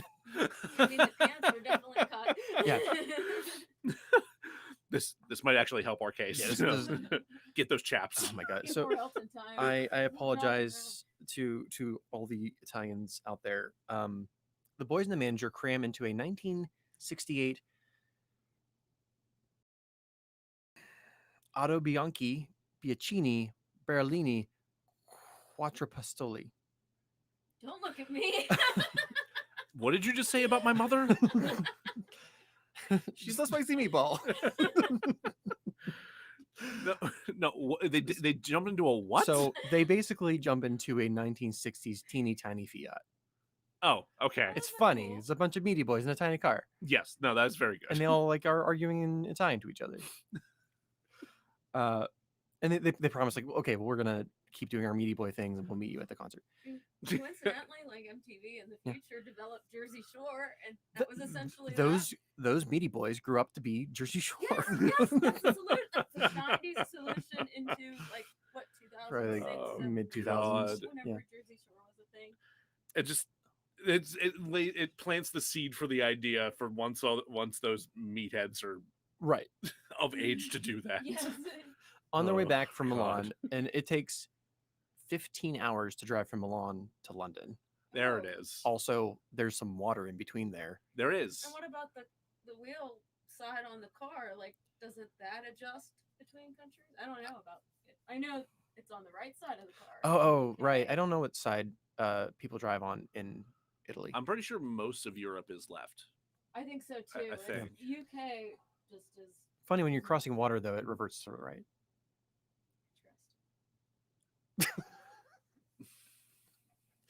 On the way back from Milan, the girls pick up 5 hitchhikers. To the audience, these are clearly 5 terrestrials dressed in the fuzzy outfit of Jamiroquai's Virtual Insanity. I love Jamiroquai. I love it. I won't. Like, there's a scene that is not in the movie where these aliens are like, okay, well, we got to we have to like disguise ourselves to fit in among the humans. And the first thing they see as they turn on TV is Jamiroquai's Jamiroquai. Virtual So Insanity. they start to dress up and be Yeah. like humans and go Mwah. out clubbing. Yeah, well, love they it. hitchhike, Okay. and the girls just think they're Swedish. The girls, they then like start grilling the girls on like U.S. Russia relations and like what they're gonna do and blah blah blah blah We're blah. planting the seed for the Just potential well, conflict. when they're finished questioning the girls, the Jamiroquais say like, "Oh, we've arrived at our destination," which is like 5 minutes away from where they were picked up. They exit, and like Gleek Blorp says, "The fate of humanity is in good hands." Like they were just checking in to see like how's this gonna go, because if like Russia and U.S. are gonna bomb each other, we might have to like dip our toes into muddy waters. We may have That's to not a sentence. reveal ourselves Right. and intervene. Yeah, we'll have to reveal we're not a bunch of Jamiroquais. Um, the girls wake up to the daily event reporting. So daily event still exists. It's just like a cover for Department H's bullshit. Sure. Daily report. Daily event reporting that the Spice Girls. I'm gonna try that again. The girls wake up to the daily event reporting that the Spice Girls had a wild and crazy night with some Swedes. Thus, continuing to push the joke that Jamiroquais are just Swedes. Anyway, the boot camp theme is the same. I wanted to do something with Posh, but I ran out of time. So she's still just womp womp. Sleeping in the manor, we see the Spice Girls have a shared Scooby-Doo inspired dream that ends with the ghoul. I couldn't think of like what's a very 90s monster. Maybe that Godzilla. I don't know. Gremlins are 80s, right? Yeah, I think they're 80s. Yeah. All right. I still know what you did last Scream. Oh yeah, Scream. It'd be weird for there to be like a full on slasher though. Yeah, I mean, that's if you're gonna go Scooby Doo, then like it's like a ghost or like some kind of Halloween. So it's a cartoon version of. We already have Bill Clinton in there. It's So like a maybe Frankenstein or something. Yeah, or, I don't know. It's like a Frankenstein with I don't know. Anyway, they unmask the monster, revealing Tabitha, which like Ginger doesn't believe it, so she pulls the Tabitha mask off to reveal Nicola. Nicola then admits that she was just being a ghoul to get attention. Subtle. Riff Raff emerges from the toilet to take doctored photos of the girls sleeping. Because in the movie they kind of just drop that thread. Like he train spots his way up. Yep. And then nothing happens. All the work, and then he doesn't Yeah, get maybe anything it's from like that. we're all tired. Yep. He So used so much Vaseline to fit through the toilet. he actually couldn't hold his camera because it's too slick. Just he abandoned the mission. That's the sound he was going in the hall. Anyway, he places a PBR pounder in Posh's hand. Oh. Yeah. Oh, to take the picture. Gotta make her look trashy. Right. Just, in Baby Spice's hand, he puts. Originally, I had a copy of like a brief history of time and space, but then I was like, nah, we're already doing the Proustian thing. Let's have an issue of Spawn #1, which is very 90s. I feel. He then takes one of Baby's stuffed elephants and brings it to Scary's room, where he then tucks it in Scary's arm. Nice. Make it look like she stole it. Yeah. Baby Spice, or not Baby Spice, I had trouble thinking of Sporty Spices because I was gonna like junk cheeseburger food. But in real life, Mel C had an eating disorder, so I was like, let's stay away from that then. So instead, I had him put a marble menthol into every one of her fingers. Oh god. just chain smoking marble menthols. Yeah. Couple in the mouth, in the ear. And then Ginger gets the Rambo trilogy on VHS. Nice. Which feels appropriate for actual Jerry, but not Ginger. What are you going to do? The tabloid reads, "Do we really know the Spice Girls?" A fight breaks out between Tabitha and the girls, but it doesn't explode yet. We then get another Hollywood pitch, this time Officer and Gentleman, League of Extraordinary Gentlemen, and Kramer versus Kramer, the musical.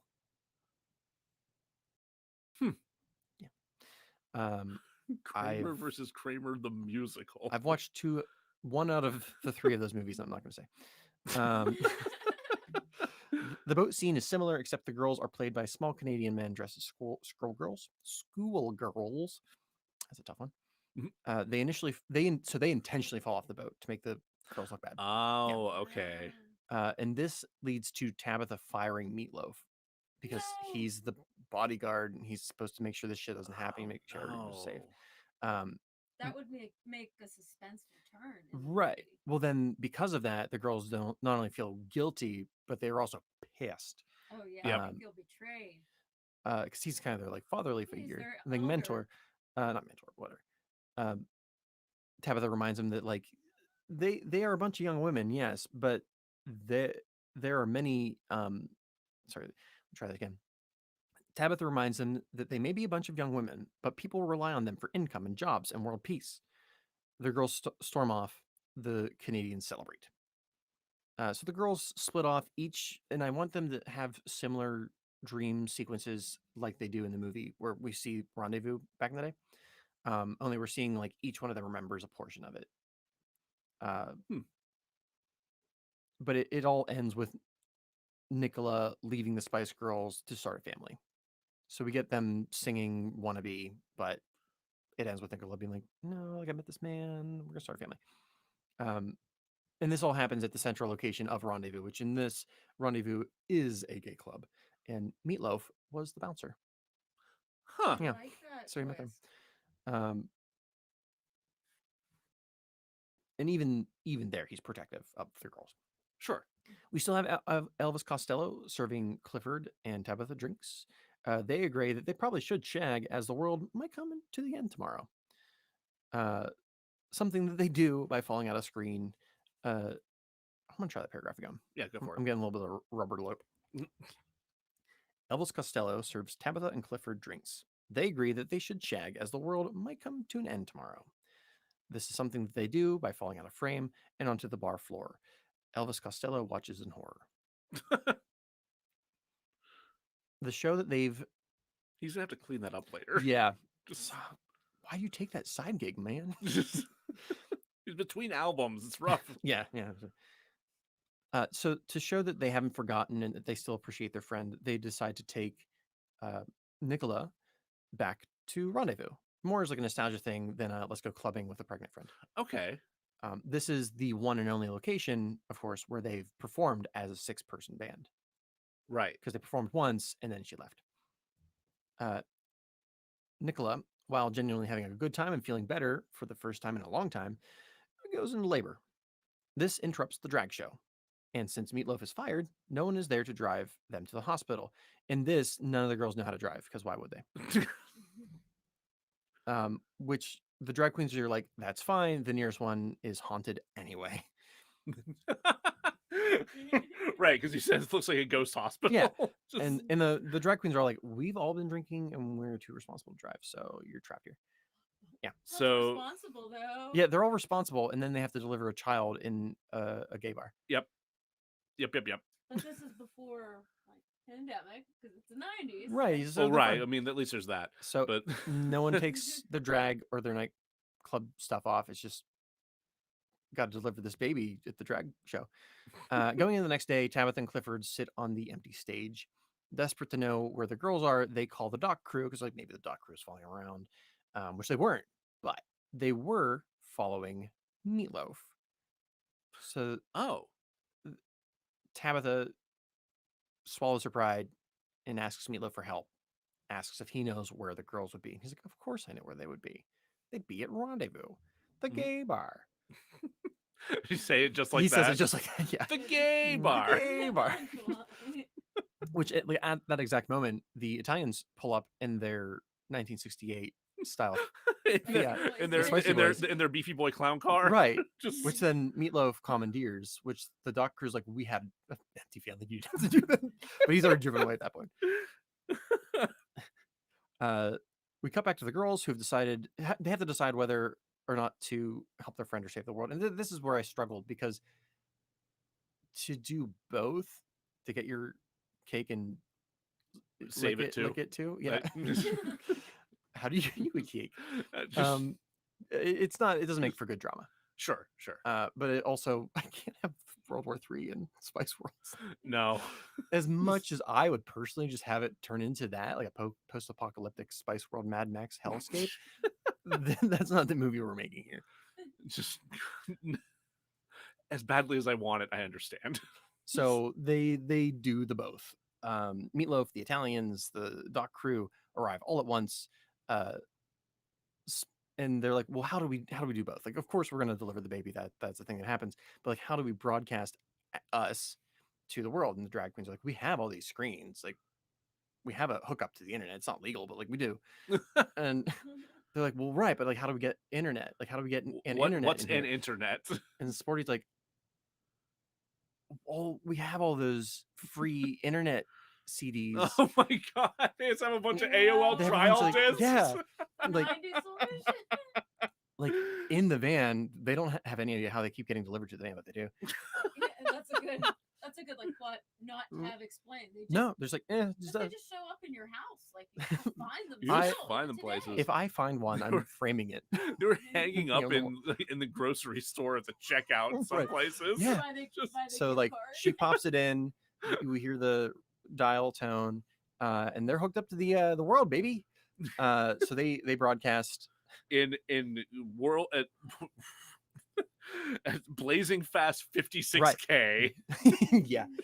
And just when they think they're going to succeed, there's some like fuckery with the connection, and that's when we cut outside to Riff Raff fucking with the wiring. Yep. Ooh. And then we hear a shot ring out. Riff Raff crumbles, and behind him we see the third best James Bond saying, "You still got it, old boy." Oh, Thus the payoff for having a Bond in the first place. Thank you, thank you, Pierce Brosnan.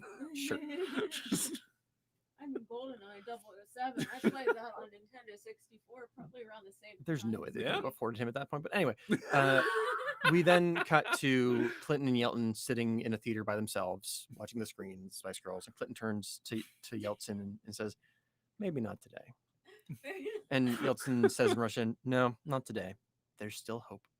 The end. That's it. I had no idea how to end this fucking movie. That- I like it. Just a handshake between dignitaries, Right. and a pop song. Right. There we go. So that's my fix for the Spice Girls. Did we use like a real vehicle, or they didn't drive? They didn't drive her 'cause the- They delivered it. Yeah, I did lose that part, didn't I? I mean, if I added it, it would absolutely be the Matchbox car. Like, I'm not cutting what is probably my favorite part. Um, Oh, So- God. how do we feel about the fix? This is a wild one. Well, Riff Raff comes to his demise and doesn't Yeah, evaluate, he fucking reevaluate dies. his life. No. So that's kind of sad. I but mean, he kind of didn't do that in the first one either, though. He's just No. kind of like, my life's whole been based on a bunch of lies because I he's don't know, concussed. I got a head injury. He looks up, sees the 5 Spice Girls. She's like, "I've done wrong." Well, That's it. they've got me. So here's what I have to say now. Right. and then his mouth's hanging open, Right, like you just said. a little bit. Just a little Just bit. a little bit. Just a little bit. Just imagine he doesn't brush his teeth. No, I imagine with Nosferatu teeth, just like round. No, just explaining why there's Nosferatus in this world. Just I'm going to be brave and say who the Bond was. It's Timothy Dalton. it's Timothy Dalton. He's the third best Bond. Okay. Not because of his performance as Bond, but his performance in literally everything else is pretty great. Oh, okay. I mean, I do like Timothy Dalton. Me too. Yeah. I mean, I like Pierce Brosnan too, but I'll never tell. uh, I've got to leave that like Ooh. vague opening for the first and second place so people don't freak out on me. so I like how this version kind of better integrates the side bits. Like Mhm. the cutaways don't feel so much like proto Family Guy style cutaways. They feel Right. more like dramatizations about and that further contextualize the Mhm. relationships we're seeing play out on screen. And less random too. The less ones they random. have are so random that they don't really tie into any Yeah. specific plot or anything like that. Right. I mean, like some of them fit in, like some of them in the first version fit in with like the movie pitches that were Mhm. going, but Mhm. they stopped dead there. Like they Yeah. like these, I feel like have a greater thematic connection to what's actually playing out. I also like that Nicola has a greater role. That she actually has a more defined role, and her being the sixth Spice Girl helps like really cement that connection better. And I like that impact a lot more. Yeah, I completely forgot about her character until I rewatched it as Yeah. an adult. Like, Oh, she absolutely. was not memorable at all, and that way it gives her some dimension. And Yeah. Meanwhile, she like goes into labor in the middle of a drag show. It's like that seems like a memorable thing that should stand Right, out. remember right. that. Just Fantastic. So what are we giving this? What ooh. Rotten Tomatoes score are we giving this fix? I think there'd still be a number of critics who would take issue with it, just given that it is, it's a pop star movie. Mhm. Um, I should say my initial goal when I started working on this was to make it a cult classic, sure. to the point where I was going to get the director of Rocky Horror to do it. But then I was like, no, the real world people should make it, and his style wouldn't mesh with them. Mhm. I think the real world hype behind it, the MTV partnership, immediately gets it, at least in the audience consideration, Yes. way higher up. I think that the fact that it only hit like 45 Yeah. for the Yeah. for the original version is still kind of like boggling my mind. Um, I think for the critic score, I think we see it. I think we see that go up. I want to say 55. Okay. I think the Rotten Tomatoes critic score will go up to 55. I don't think it makes it to fresh, but I think that this has a tighter narrative than the original does. I think that's enough to at least get it up above 50. I think so too. It Yeah. just has more dimension to it. What do we think the IMDb score would be? That I think goes up to at least 6. I would agree with 6 as well. My thought was when it first comes out, it's like a 5.3, and But then then the over cult- time, as it gets to be more of a cult classic, it Oh. moves up towards like 6.34, whatever. Okay. Yeah, I'd buy that. Especially Fantastic. once Jersey Shore Right, yeah. starts Once you're up. like, I knew that sexy beef boy from the Spice World movie. And then also having the partnership with MTV Yeah. and the Real World crew, that will give the American promotion. Just the ad time they'll get on MTV will help immensely. Oh yeah. Oh, 100%. Fantastic. Well, we're not going to leave just yet, but we are leaving the Spice World behind and stepping into the bookmark world. The That's bookmark world. what we're doing. So, would you like to tell us a little bit about what you Hi, do? everyone. My name is Jill. I am a multimedia artist, and I specialize in resin at the moment, but I also know how to make a lot of other things. And in the pandemic, I started reading a lot. It just helped with being isolated, and I was going around to a lot of those little free library boxes that they have registered, and I was like, oh, I can make bookmarks and put them in and trade for books. So before it was just kind of like a hobby, and then I had people who, oh, these are really cool, you should sell them. And I had a couple friends encourage me, and I made an Instagram, glittery underscore shenanigans is my username on Instagram. And what became out of that, these authors are sending me books to review, and Yeah. as an artist, it's very important to promote other artists' works. Yeah. And authors are considered artists to me because writing is a medium of art. So it's nice that we can promote one another. Yeah. And I've had books, like I've made bookmarks to pair with authors' novels and the cover art as well. So And That's a lot of fun. I like that. I love it. And they're worldwide. Yep. Yeah, you said you have one in. I have one in Milan. I have a couple in Milan, Italy, because my friend lives there. I have some in the UK, Belgium, France, Australia. I think I have some in South America, Wow. Canada. Wow. Nice. Those rascally Canadians. You want to show some of your bookmarks to the? absolutely. So I have I like thriller reads a lot. So I have like Blood Spatter.